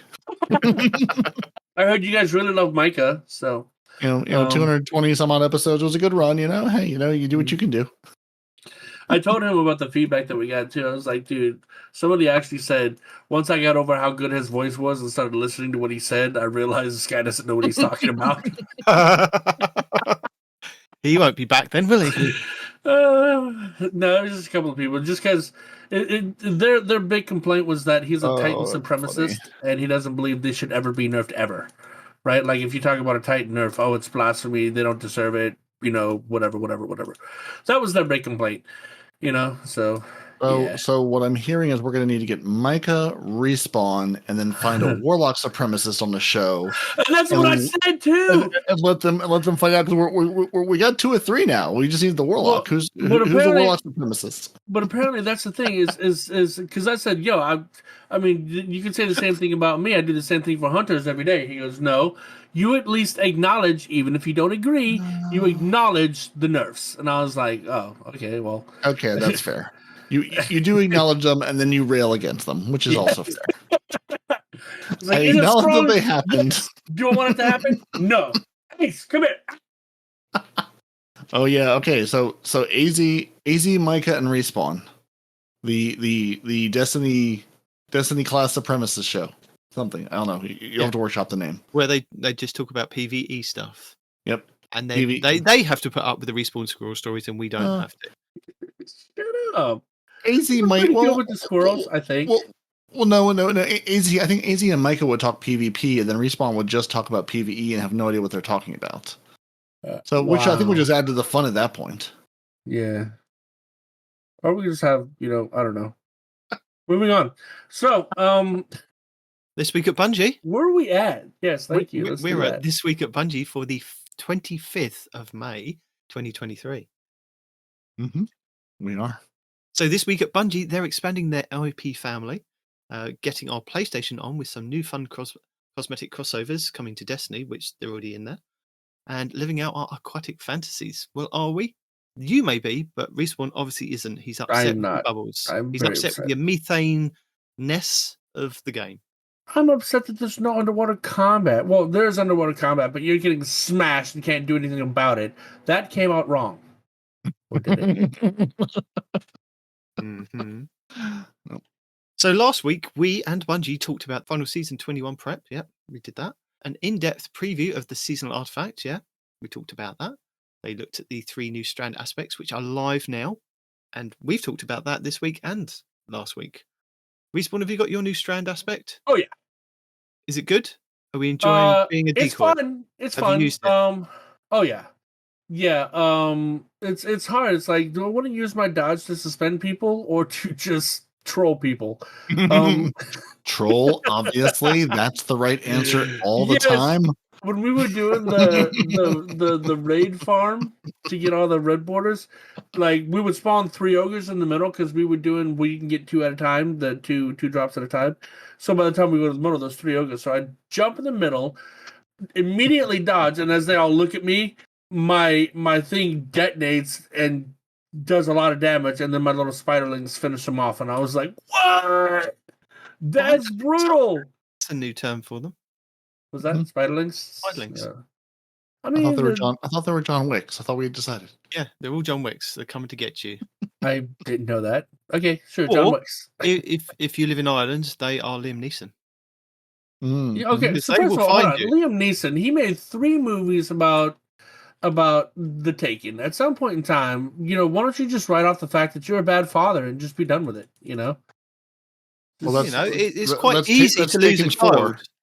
It's quite easy to lose a child. You turn the corner in the supermarket and they're gone. Just you never know what children have you lost, Nitedemon? No, I've never lost a child. Again? I mean, maybe if you have like 19 kids like you might start to lose track. But I've only ever had the 1 at a time. It's like not really a when big you have issue more for me. than 1 in the supermarket. It's like herding cats because they see something shiny and they're off. I absolutely believe that, but whose fault is that? Well, I try and keep them in the basket or in the trolley, but they just escape. Yeah. They start off with, can I sit in the chair? You know what you should have done? So I always make fun of these people that have the leashes on their children, but for you, I'll make an exception. What you need to do is you need to have all these leashes on these children, and then attach the leash to the basket, and then just let them pull you through the supermarket, and you just grab things as you go by. Yeah, it can be like a dog sled. That's exactly what I'm getting at. Yes. Mush, children, mush. I can tell you what it isn't. Onward. It's not a sprint. It's a marathon. It is. It is a marathon. Nice Sony segue. and Bungie have teamed up for some PlayStation crossover goodness, which I kind of got upset about. I thought it was going to be PlayStation exclusive, but it's not, so it's all right. So there you go. They said farewell to the Guardian games. We still don't know who is the winner of our bet yet. I'm hoping that somebody from Bungie will respond and let us know at some point. If not, it's delete one item from each person's vault. We'll keep you updated on how that's going to go. Yeah, I We're think gonna they have said a- like during the week of whatever they'll tell us, but I don't remember when they said. Well, that's good then. At least we know it's coming. Yeah. Having a look at the opening season 21 cutscene. Save the dates for season 21, which I really do appreciate. The Guardian ranks reminder, and don't let those Aquanaut dreams be dreams. A message from the archives. This week's player support report, which I'm really glad that you're back, because did you hear last week's player support report? I'm not happy with it. I left the room for 5 minutes, and that is what I got. I'm really sorry honestly, for people that What, had to is it cover the that. broken one? Is that what you're talking Yeah, about? yeah. Oh, yeah. And I'm not going to talk about it. Yeah. Funny man. Yeah, I knew. Yeah, I knew yeah. that would get you. I knew that would get you, dude. I was like, I actually thought that you would probably make a video after the fact to No. cover what I didn't. I'm not making a video because Peroty's back this week. Peroty can run through it. No, it's some things are broken, some things are fixed. Yeah. And Sloan is back and is also both broken and fixed. So yeah, Sloan's back. Hooray. How long will she last? That is the question. Does she make it into the final shape and then she turns into the Taken God Siva Arath? Is Sloan in fact the final shape? Are we all going to become partially taken? Could be. Maybe. I do find it interesting that we are looking at this week at Bungie. I guess this week at Bungie, I suppose they've got to kind of include Marathon, but I think we're so used to it just being Destiny talk that it's very strange to now see that we've got a Marathon official announcement trailer in here as well. But I suppose at some point they will split it, and this will be this week at Destiny, this week in Destiny for whatever. And we'll talk about just Destiny, and then they'll have one separate for Marathon. But for now, we've got Marathon and Destiny. So for now, your podcast is going to have a little bit of Marathon and a little bit of Destiny. Well, a lot more Destiny. Actually, mainly all about Destiny. Mostly Destiny with a sprinkle of other games as they as they become relevant to the conversation as we try to go, oh, it's like that thing over there. Okay. Or if Bungie full on just like dumps Marathon into this week at Bungie, because even I went to Bungie.net to pull up the show, and now it's like Marathon, Bungie, things. It's like, oh, right, you do more than one thing officially now. Yes. It's not just like all the Destiny all the time. And But if you, that's the main thing, like Respawn, want to cry, they have the Final Shape teaser trailer in the TWAB this week. Was crying. Okay.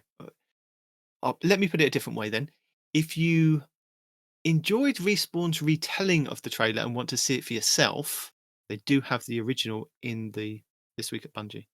There you go. I for one am a little disappointed we didn't get a frame by frame Nitedemon style breakdown of the trailer from Respawn as he goes frame by frame.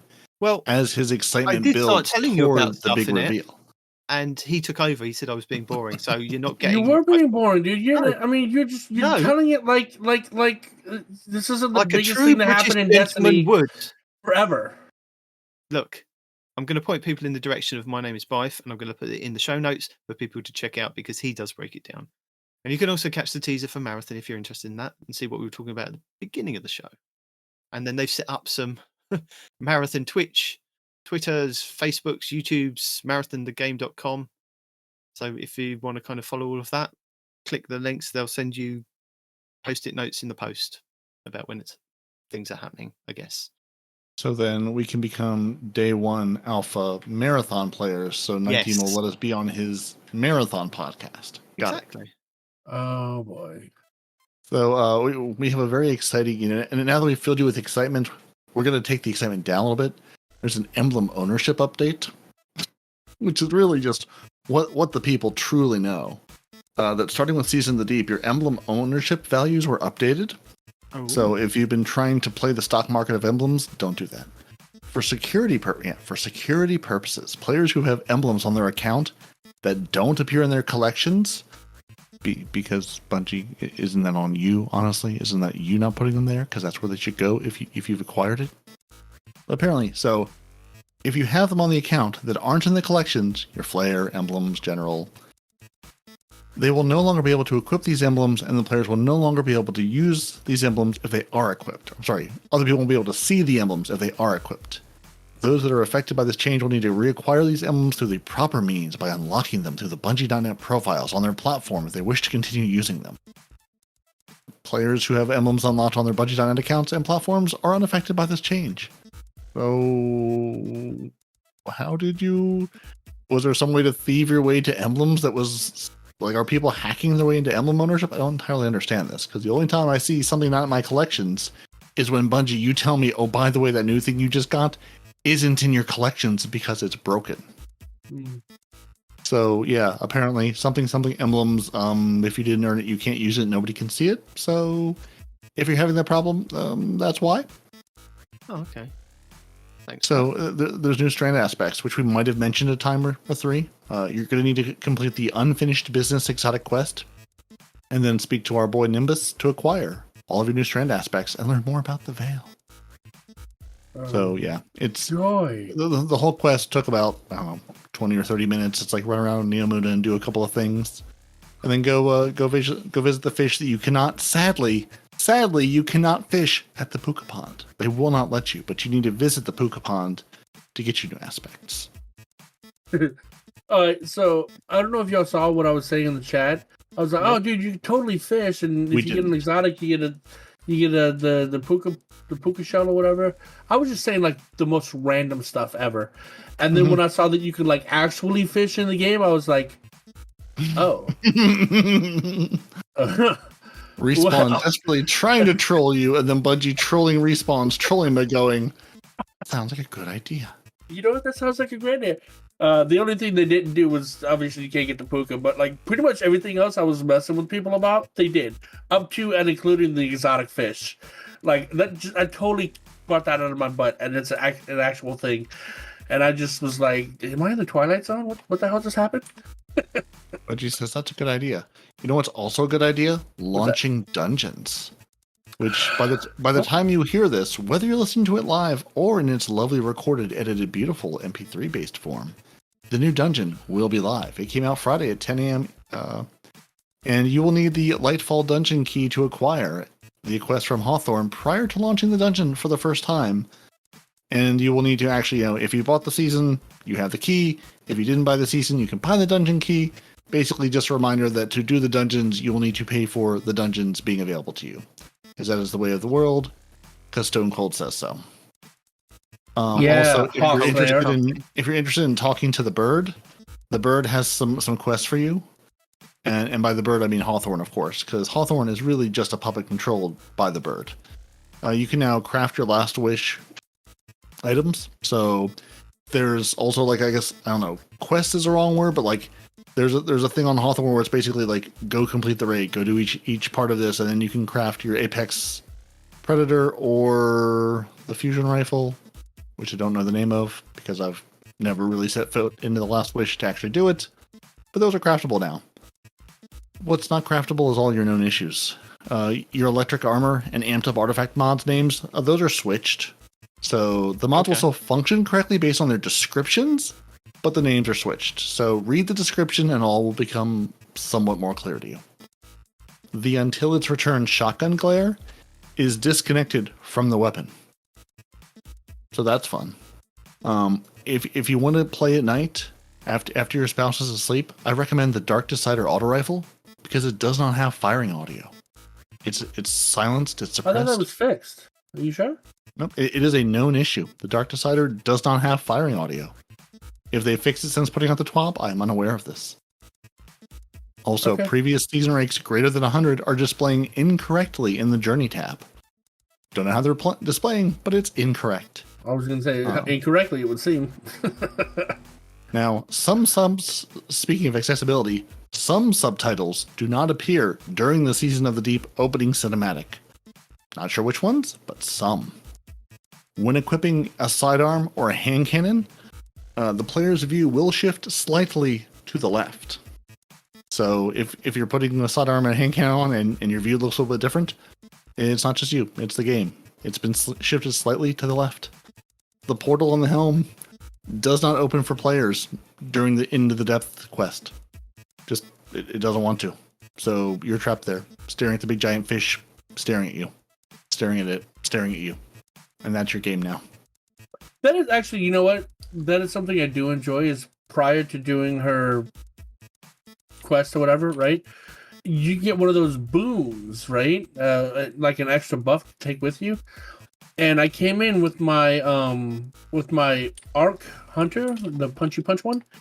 And one of the boon options was my abilities recharge 300% faster. I was like, sorry, what? How fast? 300%? Yeah, sign me up.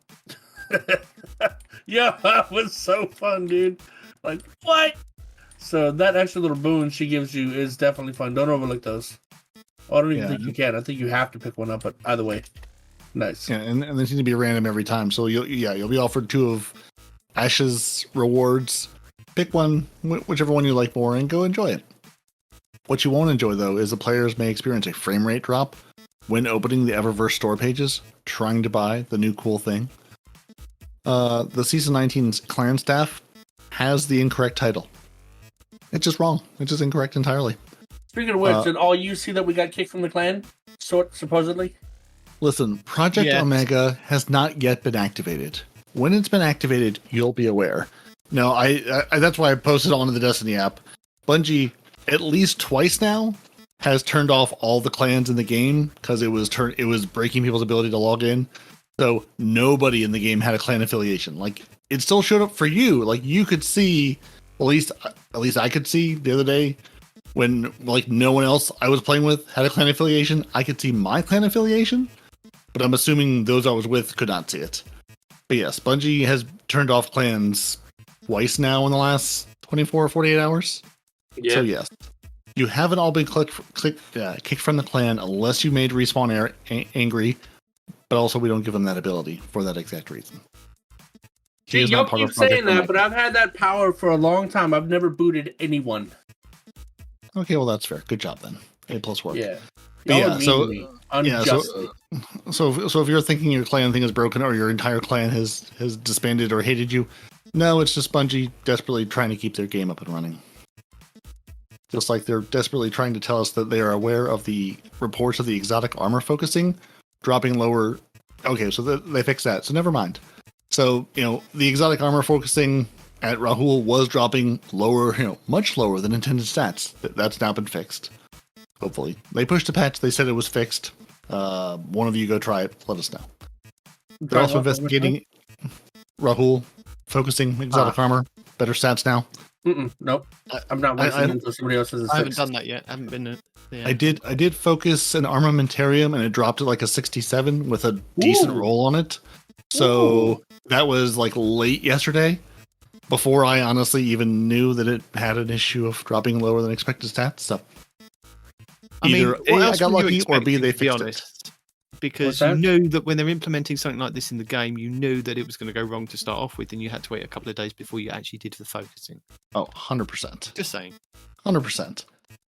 They're also finally investigating issue where players who are blocked from completing the Into the Depth introductory quest, players who do not auto-launch into the Descent mission must complete Lightfall's intro mission first, otherwise they will get blocked from completion.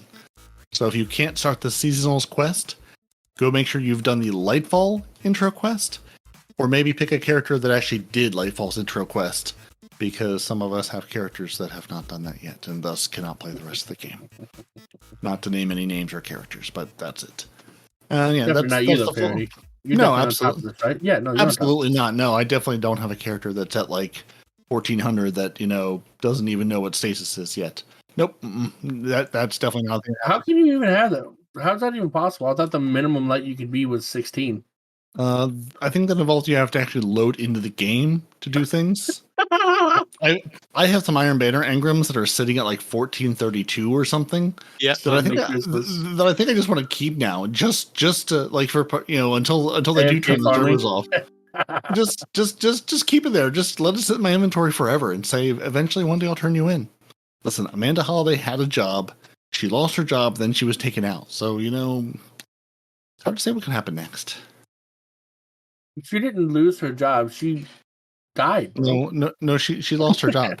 Her job was holding on to my exotics for years, and then she Because lost her job, and then she died. Hey, dude. No, she lost her job and then died. Because It wasn't preemptively because she was dead. trying to help you keep your crap. Personally, I wish they wouldn't have said anything. Let her die, and then let your crap disappear. Yeah, exactly. That would have been fine too. I would not even have been sad. I'm like, listen, that chaperone can sit there from when I earned it 1 billion years ago, and it can sit there forever. I don't need it. It's fine. Well, she's dead now, so. Jesus, where did you come from? Oh, he's been here for a while. The deep. Has he? Yeah, he's just waiting for some more It feedback. made my freaking heart jump. What is wrong with you? Micah, can we get your live reaction on some feedback? I already told him it's not live anymore. No, but I want his live feedback. Oh, I see. Are you a Titan supremacist? Do you apologise to any of the hunters or the warlocks out there? Good to know. Good talk. Good talk. Good talk. So Respawn, I found Oryx for you. He's on this cake here, or pizza. There's an Oryx pizza. Mm-hmm. Oh, did you? Okay, Pizza I of thought the he week. was in the dungeon that I'm in. Okay. No, absolutely not. Oryx is sitting here on this pizza. The Drifter has gone to the store, possibly to buy the pizza. It's unclear. Who is this? There's somebody in a library that's too dark to see on my screen at the moment. Are you looking at the art and movies of the week? Oh. There's Rolk in the library with Callus, maybe? Oh, yeah. Rolk showing the caretaker around his ship between the amber trapped silhouettes of failed experiments, curiosities, and statues. Mm. Yeah. Well, I know we missed it because you went straight to your player support report, but I just want to kind of go back up to the PlayStation crossover, the Destiny 2 crossover that we've got. We've got some armor from some of the PlayStation IPs, I guess. So is it Kratos from... Kratos, yep. From the... And then Aloy, and I don't know who the other one is. I've no idea, to be honest, because I'm not a PlayStation player. But the people that see these get excited and they go, oh, they've got some armor that fits those different characters. So you've got different characters, different sets of armor for Hunter, Warlock, and Titan. And the rest of us go, why do I get a armor piece that's just like an unpolished sheet of metal? The Warlock is this incredible, like, one-eye glowing samurai. Oh, yeah. And then phenomenal. The Titan is literally like, we took a pan and just sort of like smashed it into the vague form of a face.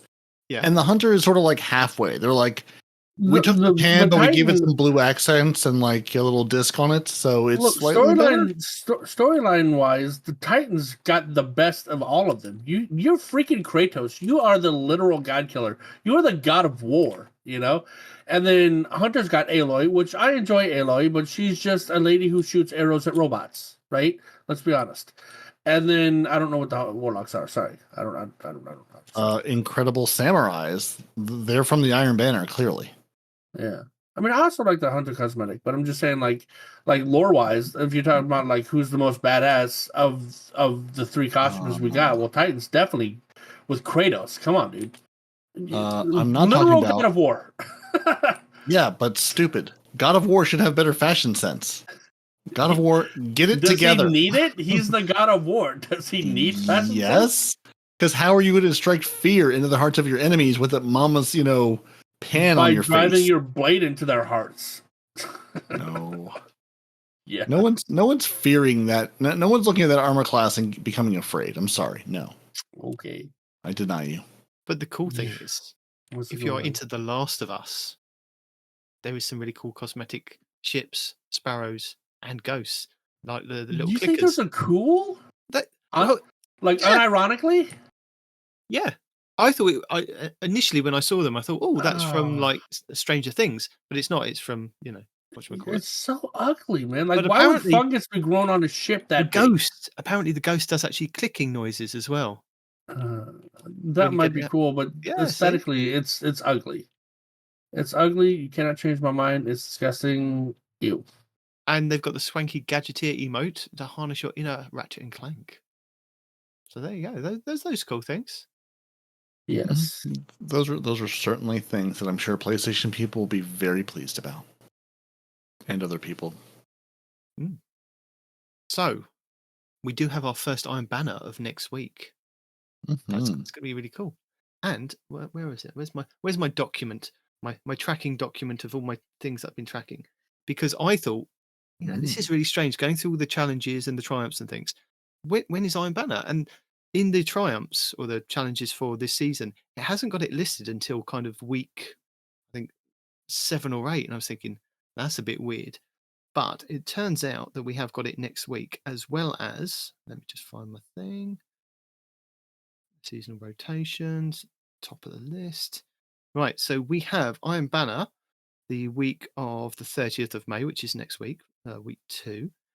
We then have it in week 5, which is going to be June 20th, and then July 25th, there should be another Iron Banner. And bringing with it brings a new weapon and a reprised weapon.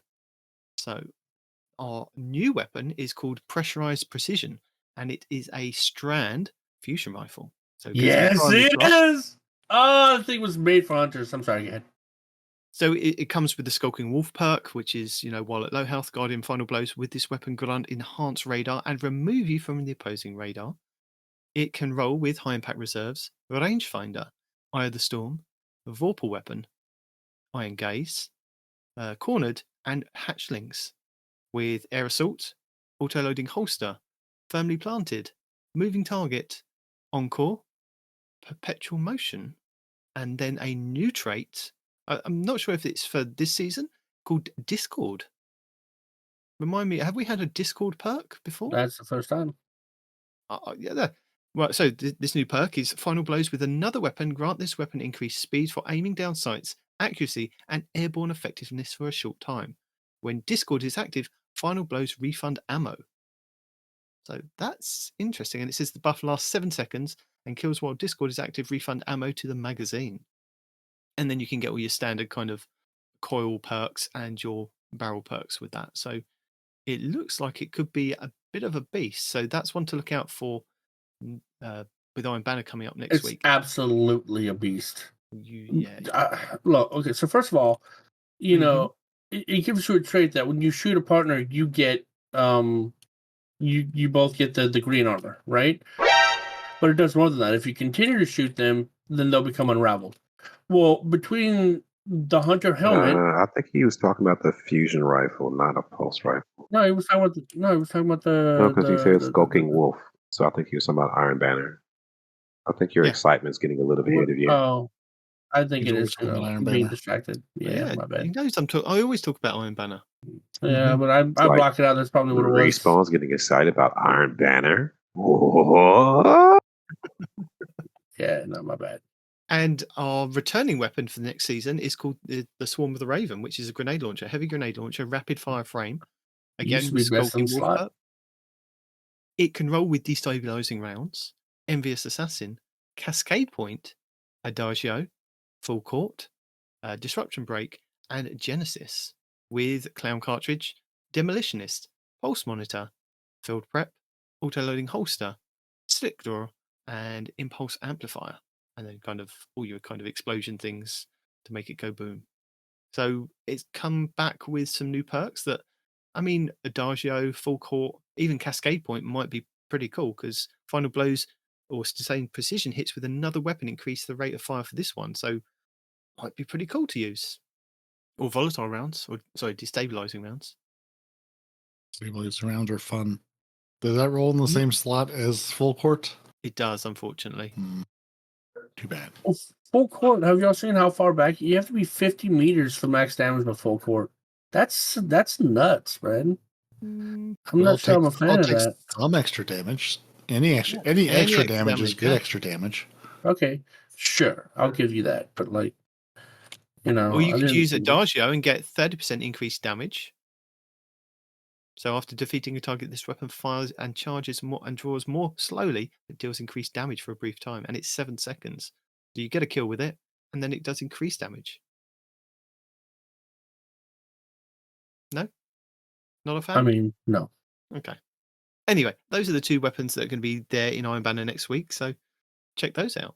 I'm sure there's going to be millions of videos next week about the fusion rifle, because it's probably going to be godly and everyone's going to love it. Uh-huh. How excited are you for Iron Banner this early in the season, and 3 Iron Banners this season, Nitedemon? All 3. Yeah. I'm excited, but unfortunately, it is half term, which means no stream. Well, maybe no stream, and very little playtime because it's family time the whole week. Bungie once again has not synced with your personal schedule. It hasn't. I thought you had a talk with them last season. Wasn't there a memo or something? I'm Yeah, not I mean, happy. I mean, Yeah, it's just every time they go, and I think even the last Iron Banner is the first week of the school holidays. So it's like, Bungie, you leave me 1 week to gild my title.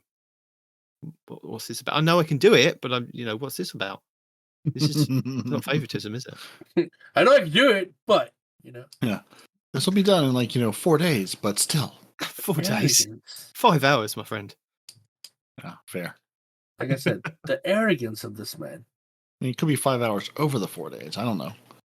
No, just a 5-hour slot. That'll do. Done, dusted, out of the way. All I've got to do is reset my rank. That's it. Yeah, easy. Yep. Easy. Depends on which day I do it on. So if I do it on the Friday, it'd probably be better, or the Saturday, or even the Monday, or the Tuesday before reset. But, it's doable. Yep. Oh, actually, yeah, it's doable.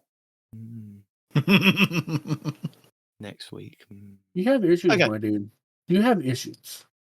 I do. Yeah, with not enough time to play Iron Banner. That's the issue. Yeah.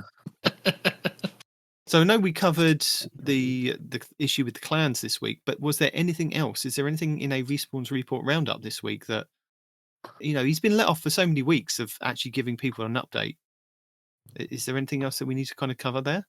Kind of forgot that was the thing.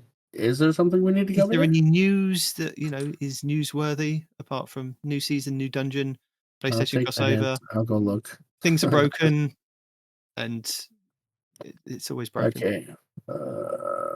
Okay, I found this on the web for is there any news that you know is newsworthy?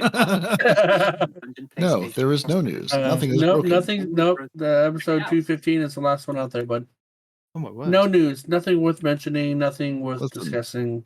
I told you, when you break all the good applications to do all the good things to your service becomes a lot less useful. I And don't know why the computer started talking. so that's on him. So I guess it's time for tips, tricks, guide, and builds then. Indubitably. Well, we Because have some YouTube cool wouldn't let stuff. us down. YouTube never lets me down, especially at the beginning of a new season. There's always so much stuff that it's just constantly going on and on and on and on and on. So let me bring up my view list for this week of what I recommend we kind of talk about. If you didn't know it, there's a glitch with the strongholds for the Titans that Mr. Cheese Forever has put out a video for you. So you can go and check that one out. You're unkillable. I did see a video from T Glizzy, I think it was last weekend, that basically said that the Zalo Supercell is returning. What? I don't know if that was confirmed or unconfirmed, or if it's just that new auto rifle that we've got on the season pass that somebody was getting a bit confused with what the kind of perks were in the database. Look, man, you better be careful when you say the words Zalo and I'm Supercell just at the same saying. sentence. I'm just saying, but I'll stick it in the show notes and you guys can check it out. Now, Surf and Twerk this week put out a cool PvE build that gives you 400% damage with an Action War Rig and Sweet Business. So that's a cool build. Check that one out. Yeah, he's already there. Surf and Twerk. We've lost Peroty. Yeah. But if you want a guide on Season the Deep, Astrocross has got you covered for that. And also, Ibontis has a beginner's guide. So if you're trying to get into it and Astrocross is just not doing it for you, you have Ibontis as well. So there's that. It's Jimbo has the Deep Godroll guide for PvE weapons. So if you're interested in just PvE weapons respawn, Jimbo. It's Jimbo. ITZ Jimbo. Go and check him out. He's just got the PvE guides. Then we move on to the lore video I was talking to you about. My Name is Bife. Goes over the Final Shape teaser trailer with Cade 6 lives, ? And is he inside the Traveller? Is that where he's hiding? Absolutely. He's the not possible hiding. lore behind that. Well, if you can't come out, you're obviously hiding. He's not hiding. He Cade would doesn't never hide. hide. Now, we've just had the dungeon release, so that comes with a plethora of guides. So, I have Aztecross's first, second, and boss encounters if you just want to watch how they kind of play out.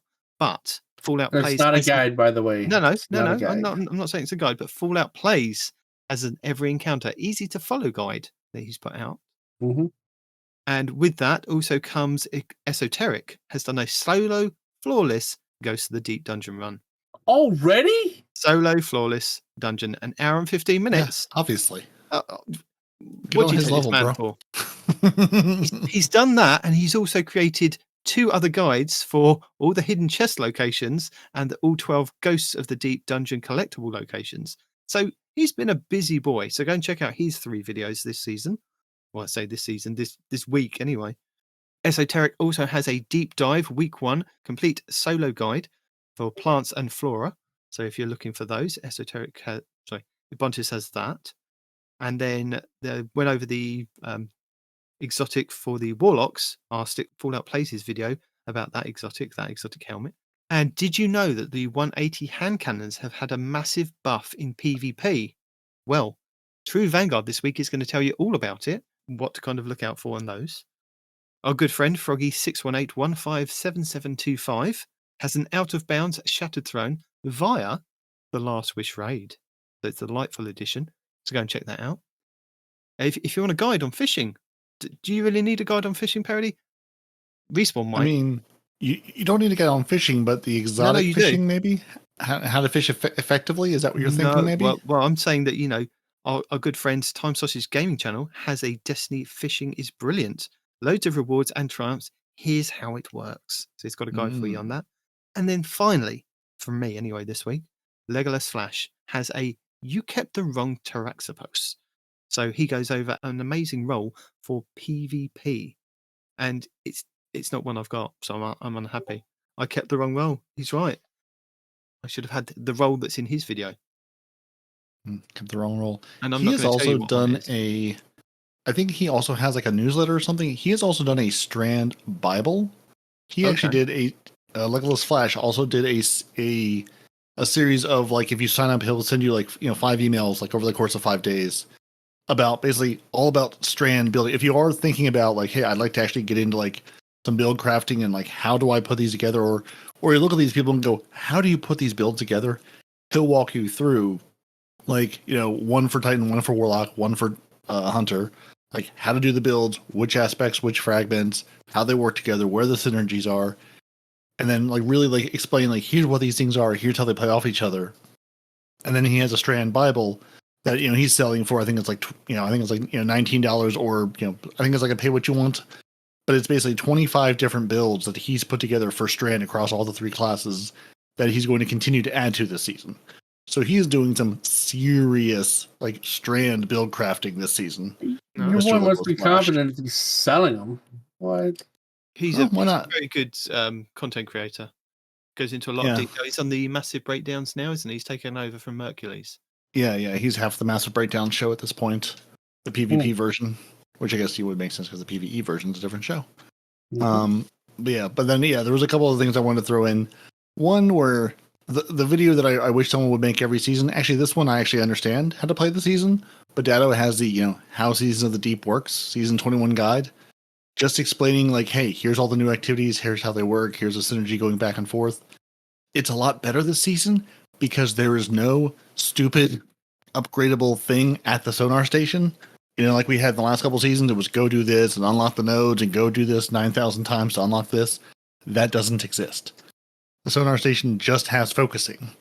So, but if you're sitting here going, what are these new activities? How do I play them? What do I need to do with them? Dado has you covered for that. Yeah, but there's still a level up system, just like with everything else. You level up, you get rewards. Yeah. There's still the bar, but there is no, punch out these boxes. Pick which reward you want to get out of this thing. It's just straight rewards this season. Yeah, all right. Error has a how to efficiently fish guide in Destiny 2 and how to get exotic fish. Had to I was trying to think of earlier that started with an E that I couldn't come up with. And then finally, because it is a requirement, Bungie made a mistake buffing this exotic from TDT, the Dream Team, which goes over, of course, a sweet business build with stasis crystals, but also a handful of other builds on other classes, because it's part of the series they're doing of just like silly builds that are effective, but also very silly. So that was just fun to do. Like, he actually goes and like breaks down the sweet business build and then just sort of like talks about the rest of them, but doesn't really do a full breakdown. So that's it. And Nitedemon, I'm gonna need to get that link from you for the surf and twerk video for sweet business, because while I can find the dim loadout, there is a distressing number of things for surf and twerk that have nothing to do with Destiny. Okay, so it is There is lots of surfing and twerking out there, in case you were curious. no, I wasn't really, but No one should be curious. so it's surf, space, capital N, and then space, and then twerk. Yeah, because like I typed in like surf and twerk Destiny, and the first thing that came up was his surf and twerk dim link for the sweet business build, but not the video itself. So semi-good SEO, good partial job, bro. No, boss, I was looking for something for a video game, I swear. Uh-huh. I need to figure out how to get my fishing stats up. Come on. Hello and welcome to the second week of Season 21, Season of the Deep, starting on May 30th, 2023. So for week 2, let's kick things off with our legacy rotation, starting with the Forsaken expansion. Ready if you are. Let's see what's out there. The Dreaming City this week is at a weak curse level, which means Petrovenge can be found in the Strand, and has the Broken Courier mission for the next week. The Blind Well features Scorn enemies and the Plagues, Sicarus and Verdicus. The Ascendant challenge this week will be the Forfeit Shrine, which can be located over in the Gardens of Asilia on the Dreaming City. Next up, the Shadowkeep expansion. On the Moon, the weekly story mission is Beyond. The Trove Guardian and the Wandering Nightmare, the Fallen Council, can both be found in Archer's Line. And the Nightmare hunts this week will be Zydron, Servitude, Tanix, Isolation, and Scolus, Pride. For our Beyond Light expansion, on Europa this week, Credis, the Dark Priestess, will be the Empire Hunt, Eventide Ruins will be the Eclipse Zone, and the Exo Challenge will be Survival. For the 30th anniversary expansion, we have the loot rotation for Dares of Eternity, which will be on week 2's rotation, with the Scatterhorn armor set and the Perfectus armor set being available. The weapons available this week will be the Kinetic Adaptive Frame Auto Rifle Scathelock, the Kinetic Aggressive Frame Submachine Gun Extraordinary Rendition, the Void Aggressive Burst Sidearm Brass Attacks, the Void Precision Frame Linear Fusion Rifle Threaded Needle, the Solar High Impact Frame Rocket Launcher Code Duello, the Void Lightweight Frame Bow Imperial Needle, the Solar Adaptive Frame Sniper Rifle Far Future, the Arc Adaptive Frame Sword Honor's Edge, the Solar Rapid Fire Frame Sniper Rifle Distant Tumulus, the Arc Adaptive Frame Grenade Launcher Interference 6, the Kinetic Adaptive Frame Sniper Rifle Shepherd's Watch, and the Solar Adaptive Frame Hand Cannon Annual Skate. For the Witch Queen expansion, the Witch Queen weekly story mission is The Arrival, where the modifiers are Scorched Earth and Fire Pit, as well as Barrier and Unstoppable champions. Also this week you will have Altar of Reflection Choice and Altar of Reflection Pact. The Wellspring activity has been updated to include a featured Throne World weapon, Veritas armor, and a weapon pattern as its rewards.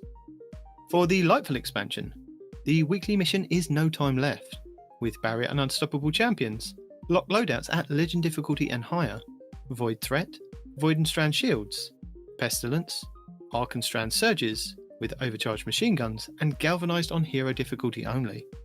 The Partition mission will be Backdoor, contest mode enabled with Barrier and Overload champions, Void Threat, Void and Solar shields, Shock modifier with Arc and Strand surges. And the Vex incursion this week will be Zephyr Concourse. In addition, the weekly Lightfall reset also refreshes the Pinnacle drop for the Node Override Avalon exotic mission on the EDZ. For the Season of the Deep, the featured fishing pond will be on the Throne World. Raids and Dungeons. The Root of Nightmares raid challenge this week is the second encounter, Scission, called Crossfire. No one can shoot the launcher crystal on the side that they're currently standing on. The Kingsfall raid challenge this week is the second encounter, War Priest, called Devious Thievery. Players must steal the brand of the initiate within a couple of seconds of taking the brand claimer's buff. The Vow the Disciple challenge this week is the third encounter, the Upender, called Defense is Down. This is where each player cannot kill more than one Taken Knight in total. The Vault of Glass challenge this week is the third encounter, Templar, called Out of Its Way, where you must keep the Templar from teleporting. The Deepstone Crypt challenge this week is the first encounter, Crypt Security, called Red Rover.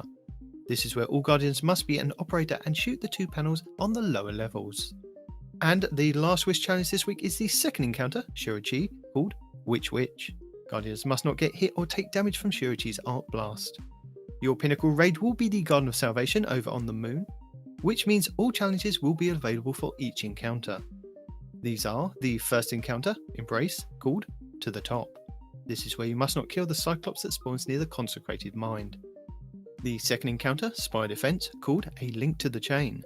This is where all Guardians must receive the Enlighten buff at the same time.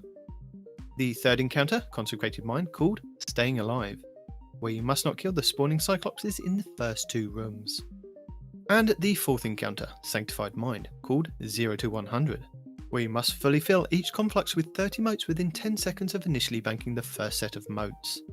Also, with the Garden of Salvation being the featured raid, this does mean that you might be able to find a team to guide you through the final part of the Divine Fragment quest and raid puzzles to collect the exotic trace rifle Divinity.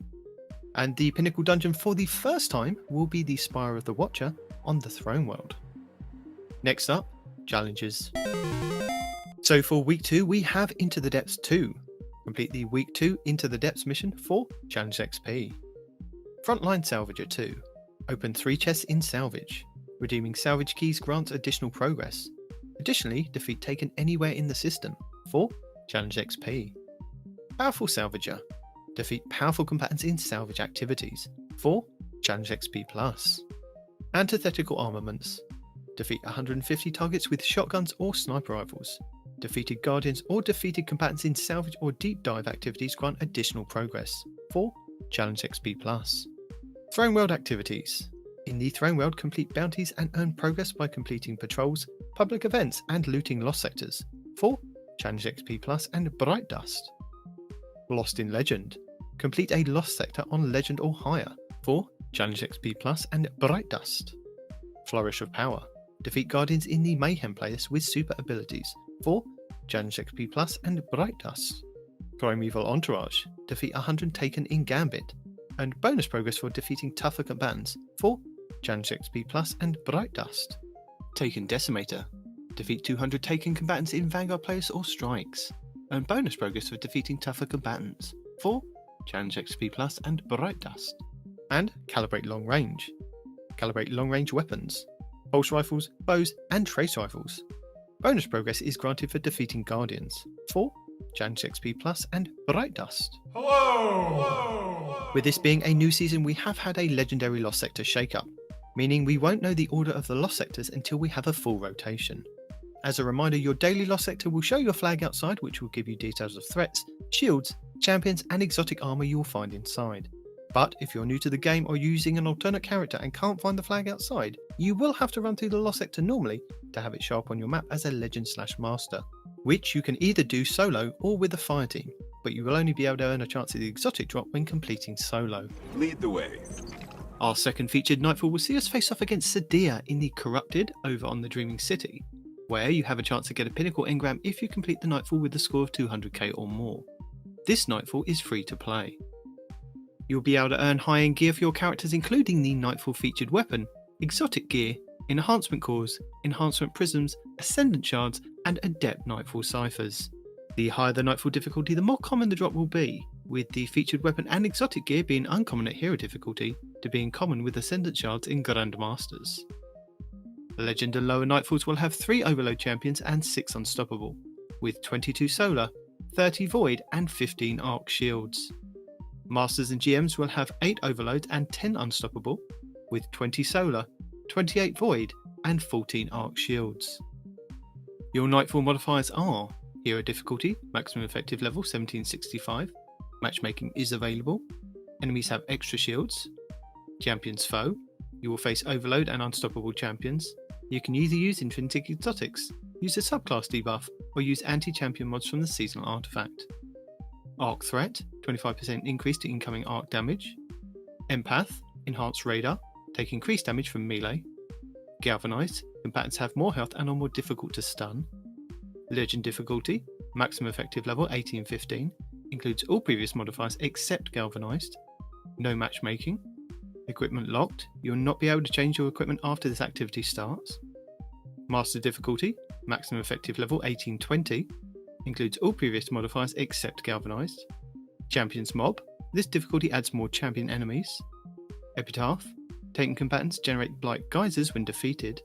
And Togetherness, base health regen is reduced, if near another player health regen is increased.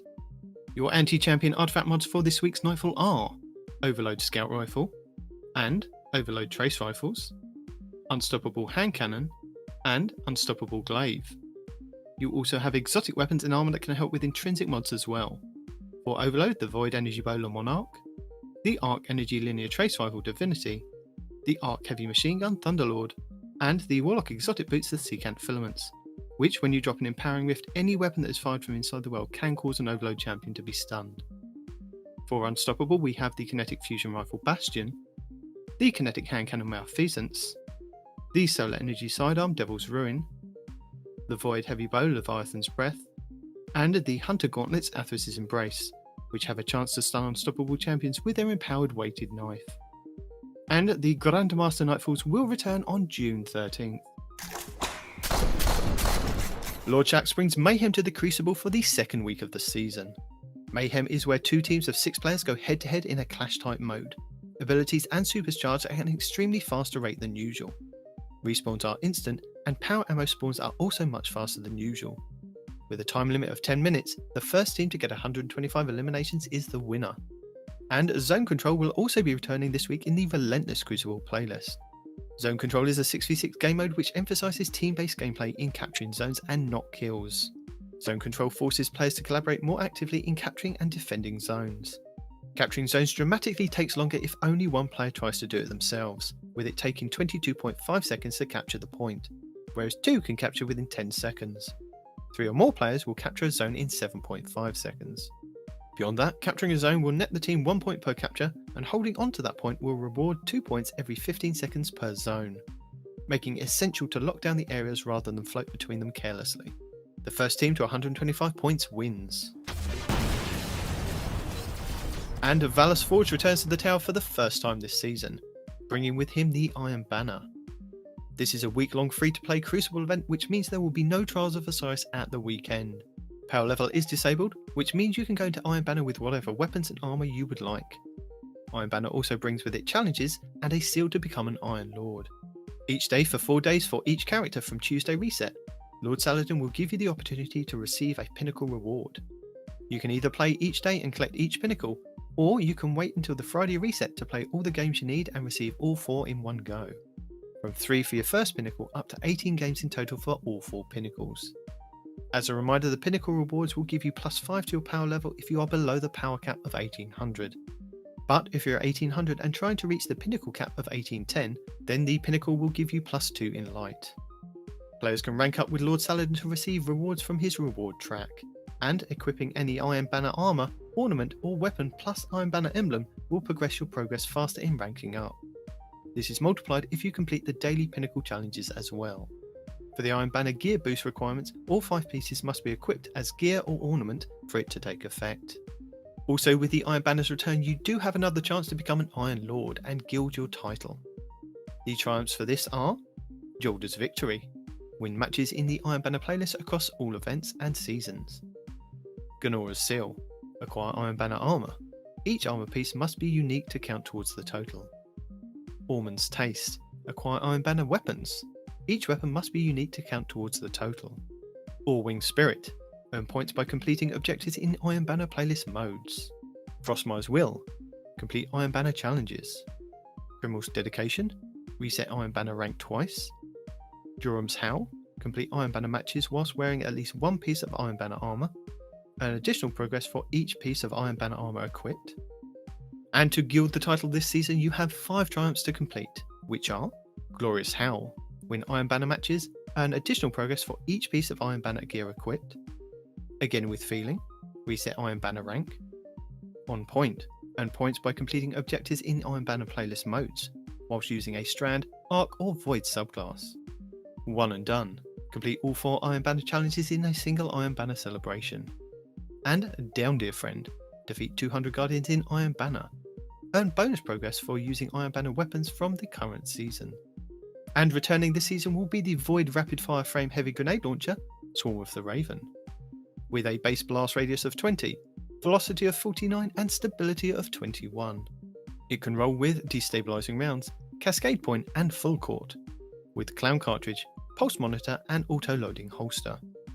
And the new pressurized precision, which is a strand aggressive frame fusion rifle, with a base impact of 70, a range of 40 and stability of 42.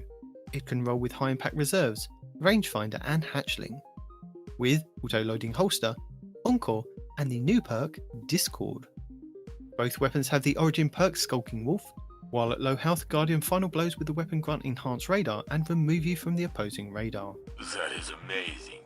And that's it for the second week of Season of the Deep. Have we got anything else? Are we just excited to go and play the game? I'm excited to get more bait to keep fishing. Yeah. Wow, was that me? Where did Yeah, that that go? was you. You were That was wow. definitely you.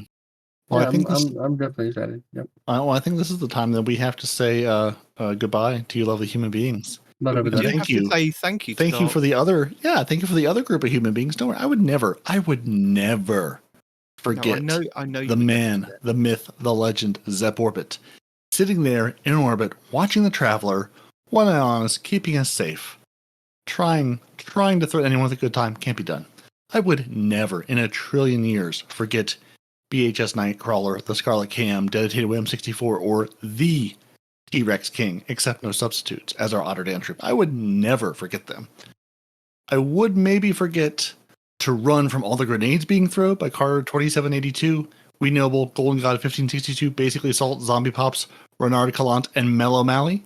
I might forget to run from their grenades, but I will regret that decision, and regret it mightily.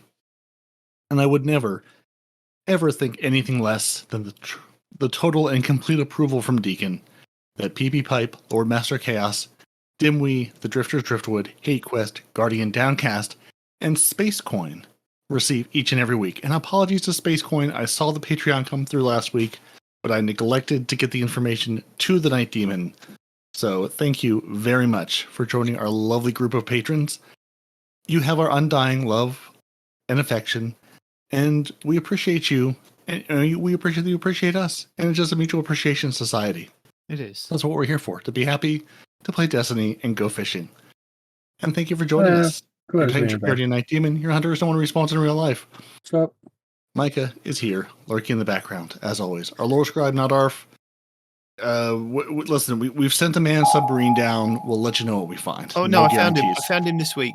He's had a lot of family things go on, so our thoughts and prayers go out to not Arf this week. Bless him. He's had a few. Oh no. family I'm things. sorry to hear that. Yeah. Well, But he is still alive. He's still raring to go with his lore. But the submarine is effective. Great job, submarine. yes, the sonar did ping, and we found him. Excellent. Excellent. If you would like to ping us or let us know that you're alive, you can email us at twotitansandahunter@hotmail.com. Or really, there's a little message box pretty much everywhere else we are. Twitter, Facebook, YouTube, Instagram, Two Titans and a Hunter. They will get to someone. One of us will be a human being. One of us will see it. Whether we'll remember we've seen it and act on it, 50-50 shot. But Now you say that, there was an email that did come through this week. There you go. There you go. So you've reminded me that I read an email that I was going to tell people about that I forgot completely to tell people about. See, so the odds are good. The odds are good if I remind Nitedemon or he reminds me, someone gets reminded. At the end of the show, yes. Absolutely. That I'll also remind you can find the show wherever you get your podcasts. Follow us on YouTube. There are new episodes, multiple episodes every week of updates, live streams, this show itself. TwoTitansandHunter.com will take you to the place where you can find the podcast and thus all the show notes that we link all the things into. If you're going, didn't they talk about that site or wasn't there a video from someone? All of the show notes are there. You may have to scroll back a long ways to find the first episode, but all of them are there. All of them. Back into the mists of 2019. And if you'd like to join us at our lovely Patreon, patreon.com/TTAH. If you'd like to toss a coffee in our direction, ko-fi.com/twotitansandahunter. Or if you like the thrill of live action, spicy language, and maybe D&D, Twitch.tv/no one responds in real life. You also get the live version of the show. Take that as a benefit or a threat. It's up to you. I leave it to you to understand and figure out what that means to you as a person deep in your heart. And other than next week, because Bungie and Nitedemon are just not in sync, we've had the conversations. Bungie refuses to obey the demands of the British Empire. You can go over to twitch.tv/2titans and Hunter and hit that little bell and hit the little subscribe link to both Two Titans and Hunter and No One Respawn in Real Life. And you'll be notified anywhere, everywhere, all the places they stream and all the times. And then you'll know, and then you can go and hang out and enjoy and have a good time. And now, I take you to the Nitedemon with an important message from the electronic mails that have come to us from the internet. Well, I've just put it somewhere now. Hang on. I was trying to give you a long enough intro to help you find it. No, I found it, but there you go. I've put it in our show notes so you can read along with me. Found it and then promptly lost it again. Where's it gone? No, I clicked the thing in the Let show me reiterate, we are not professional.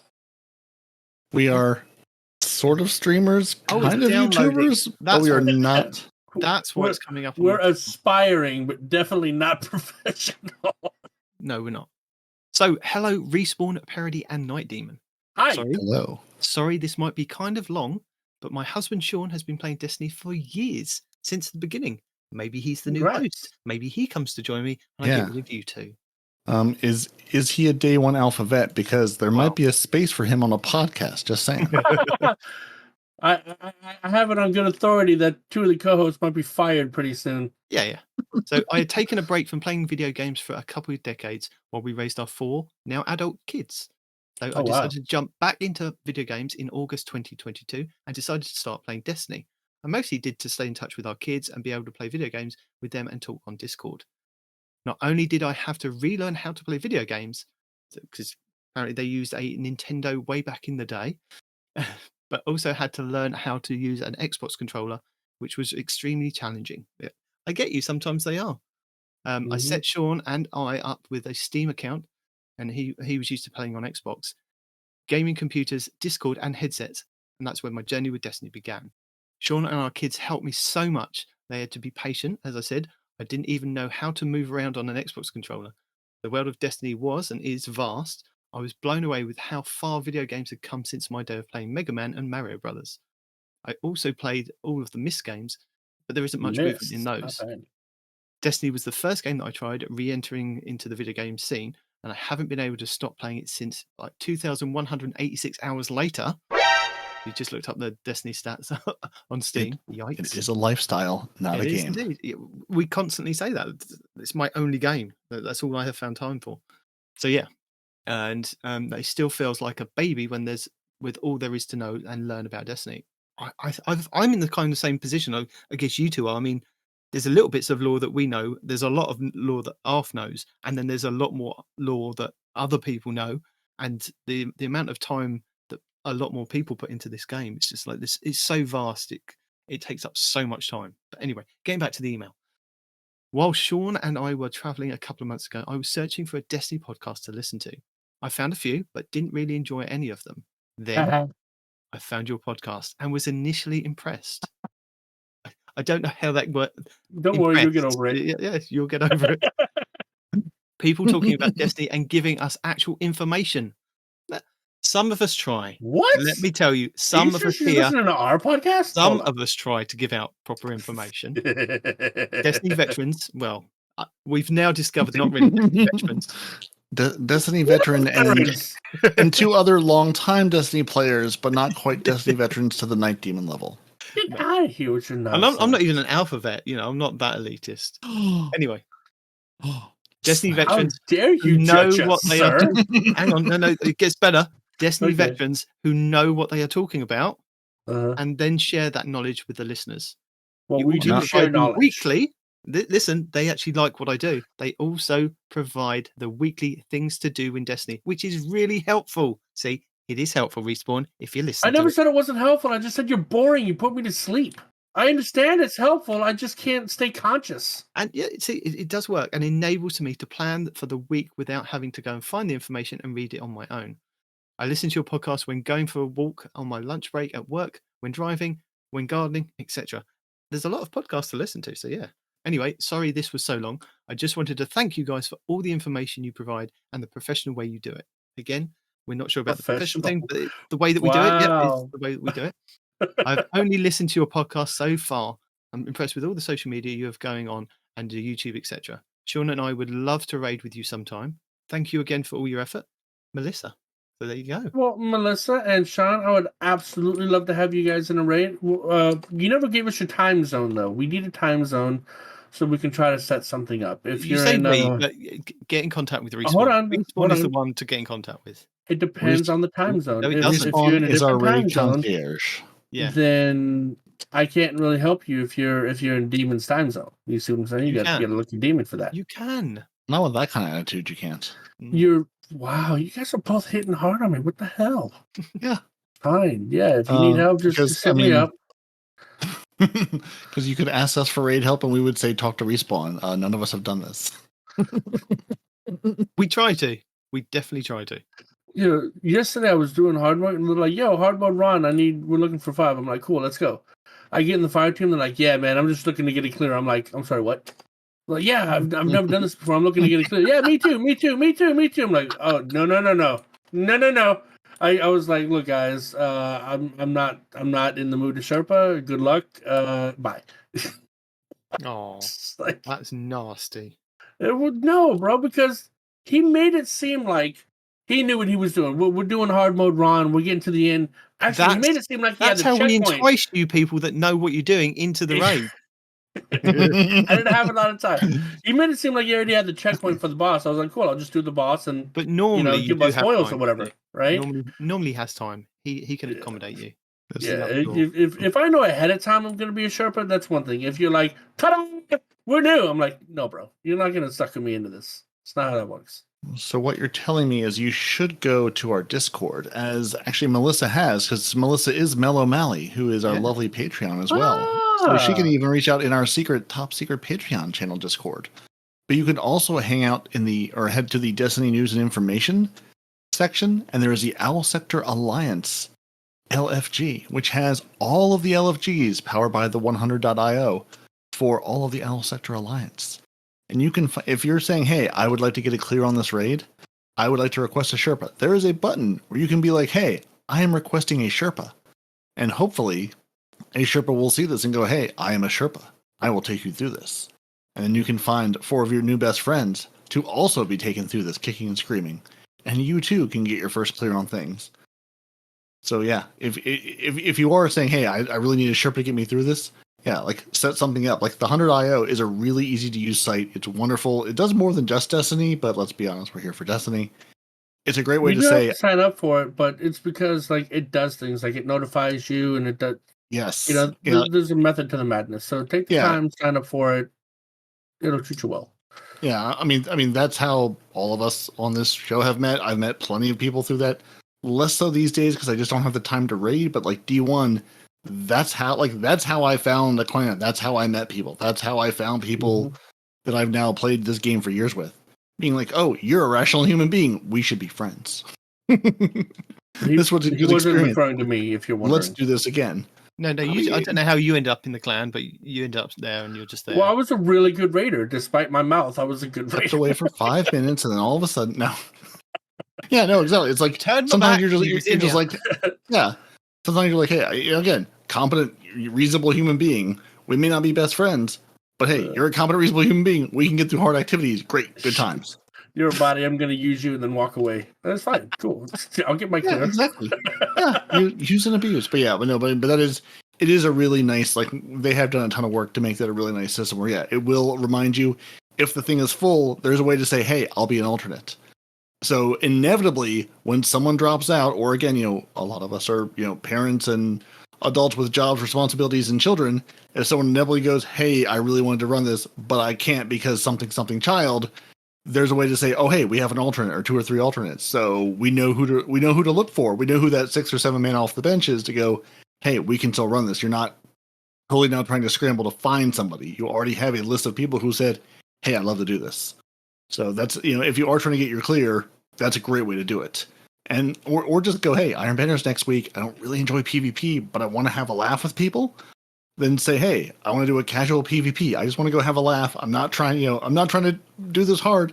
I just want to play with people and have a good time, while I get my bounties done. It's a great way to hang out with our community, with other communities, or just meet people and go, hey, I'm new to the game, or I'm a solo player because I'm in a time zone where I don't know anybody who plays, whatever. 100IO is a great way to do that. And the Owl Sector Alliance LFG, again, goes through all of our 5 shows, I think, in communities of people who are... Yeah, that's 5 to 6.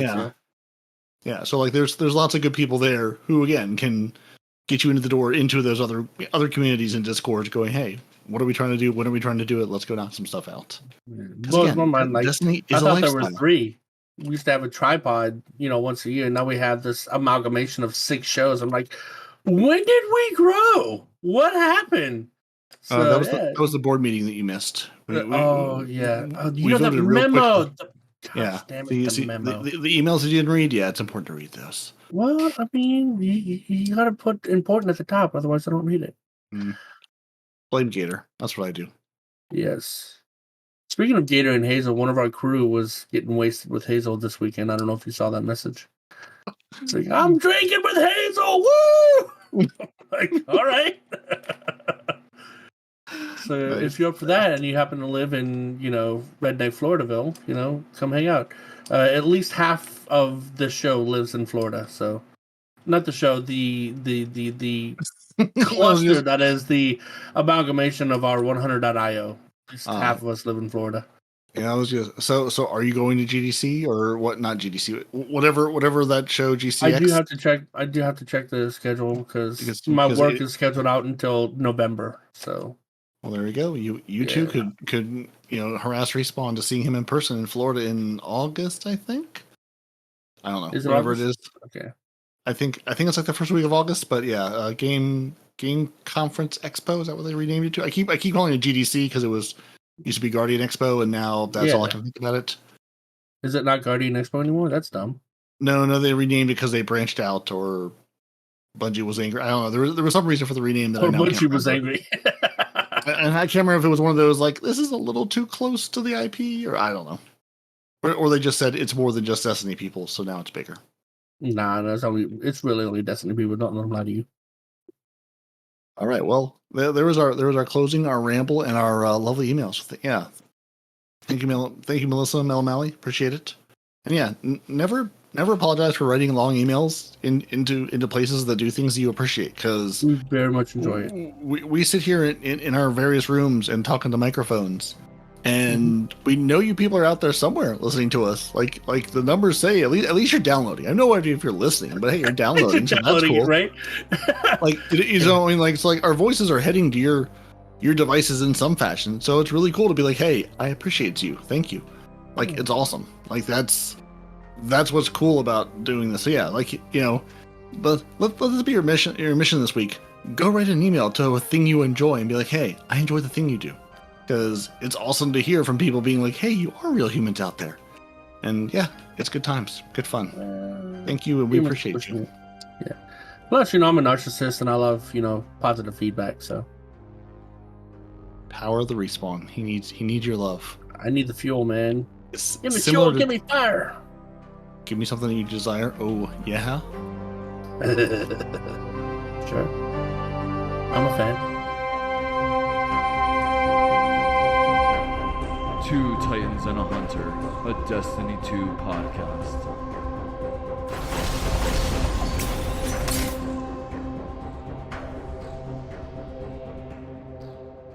Speaking of which, people are asking about the builds. So, like, you said you put on builds. I'm like, yes, they're on. If they're on the YouTube, they're on my Twitch under the builds. But yeah, I don't know what's going on with the YouTube because I don't know what's going on with the YouTube. Well, I don't know yet. Hang on, doing stuff. I'm trying to make videos. I've got to add to your video, by the way. You got to add? Yeah. You got to add to my build video? Yeah. You don't touch my build video. It's my build video. You edit it. You don't add to it. What are you doing? Yeah. Don't mess with my stuff, dude. Don't touch my stuff. Too late. You sent it to me. I'm messing. Damn it. Anyway, let over daddy. Deuces. See you guys later. Fill in the blank. And bye-bye. Till next week. Till next week.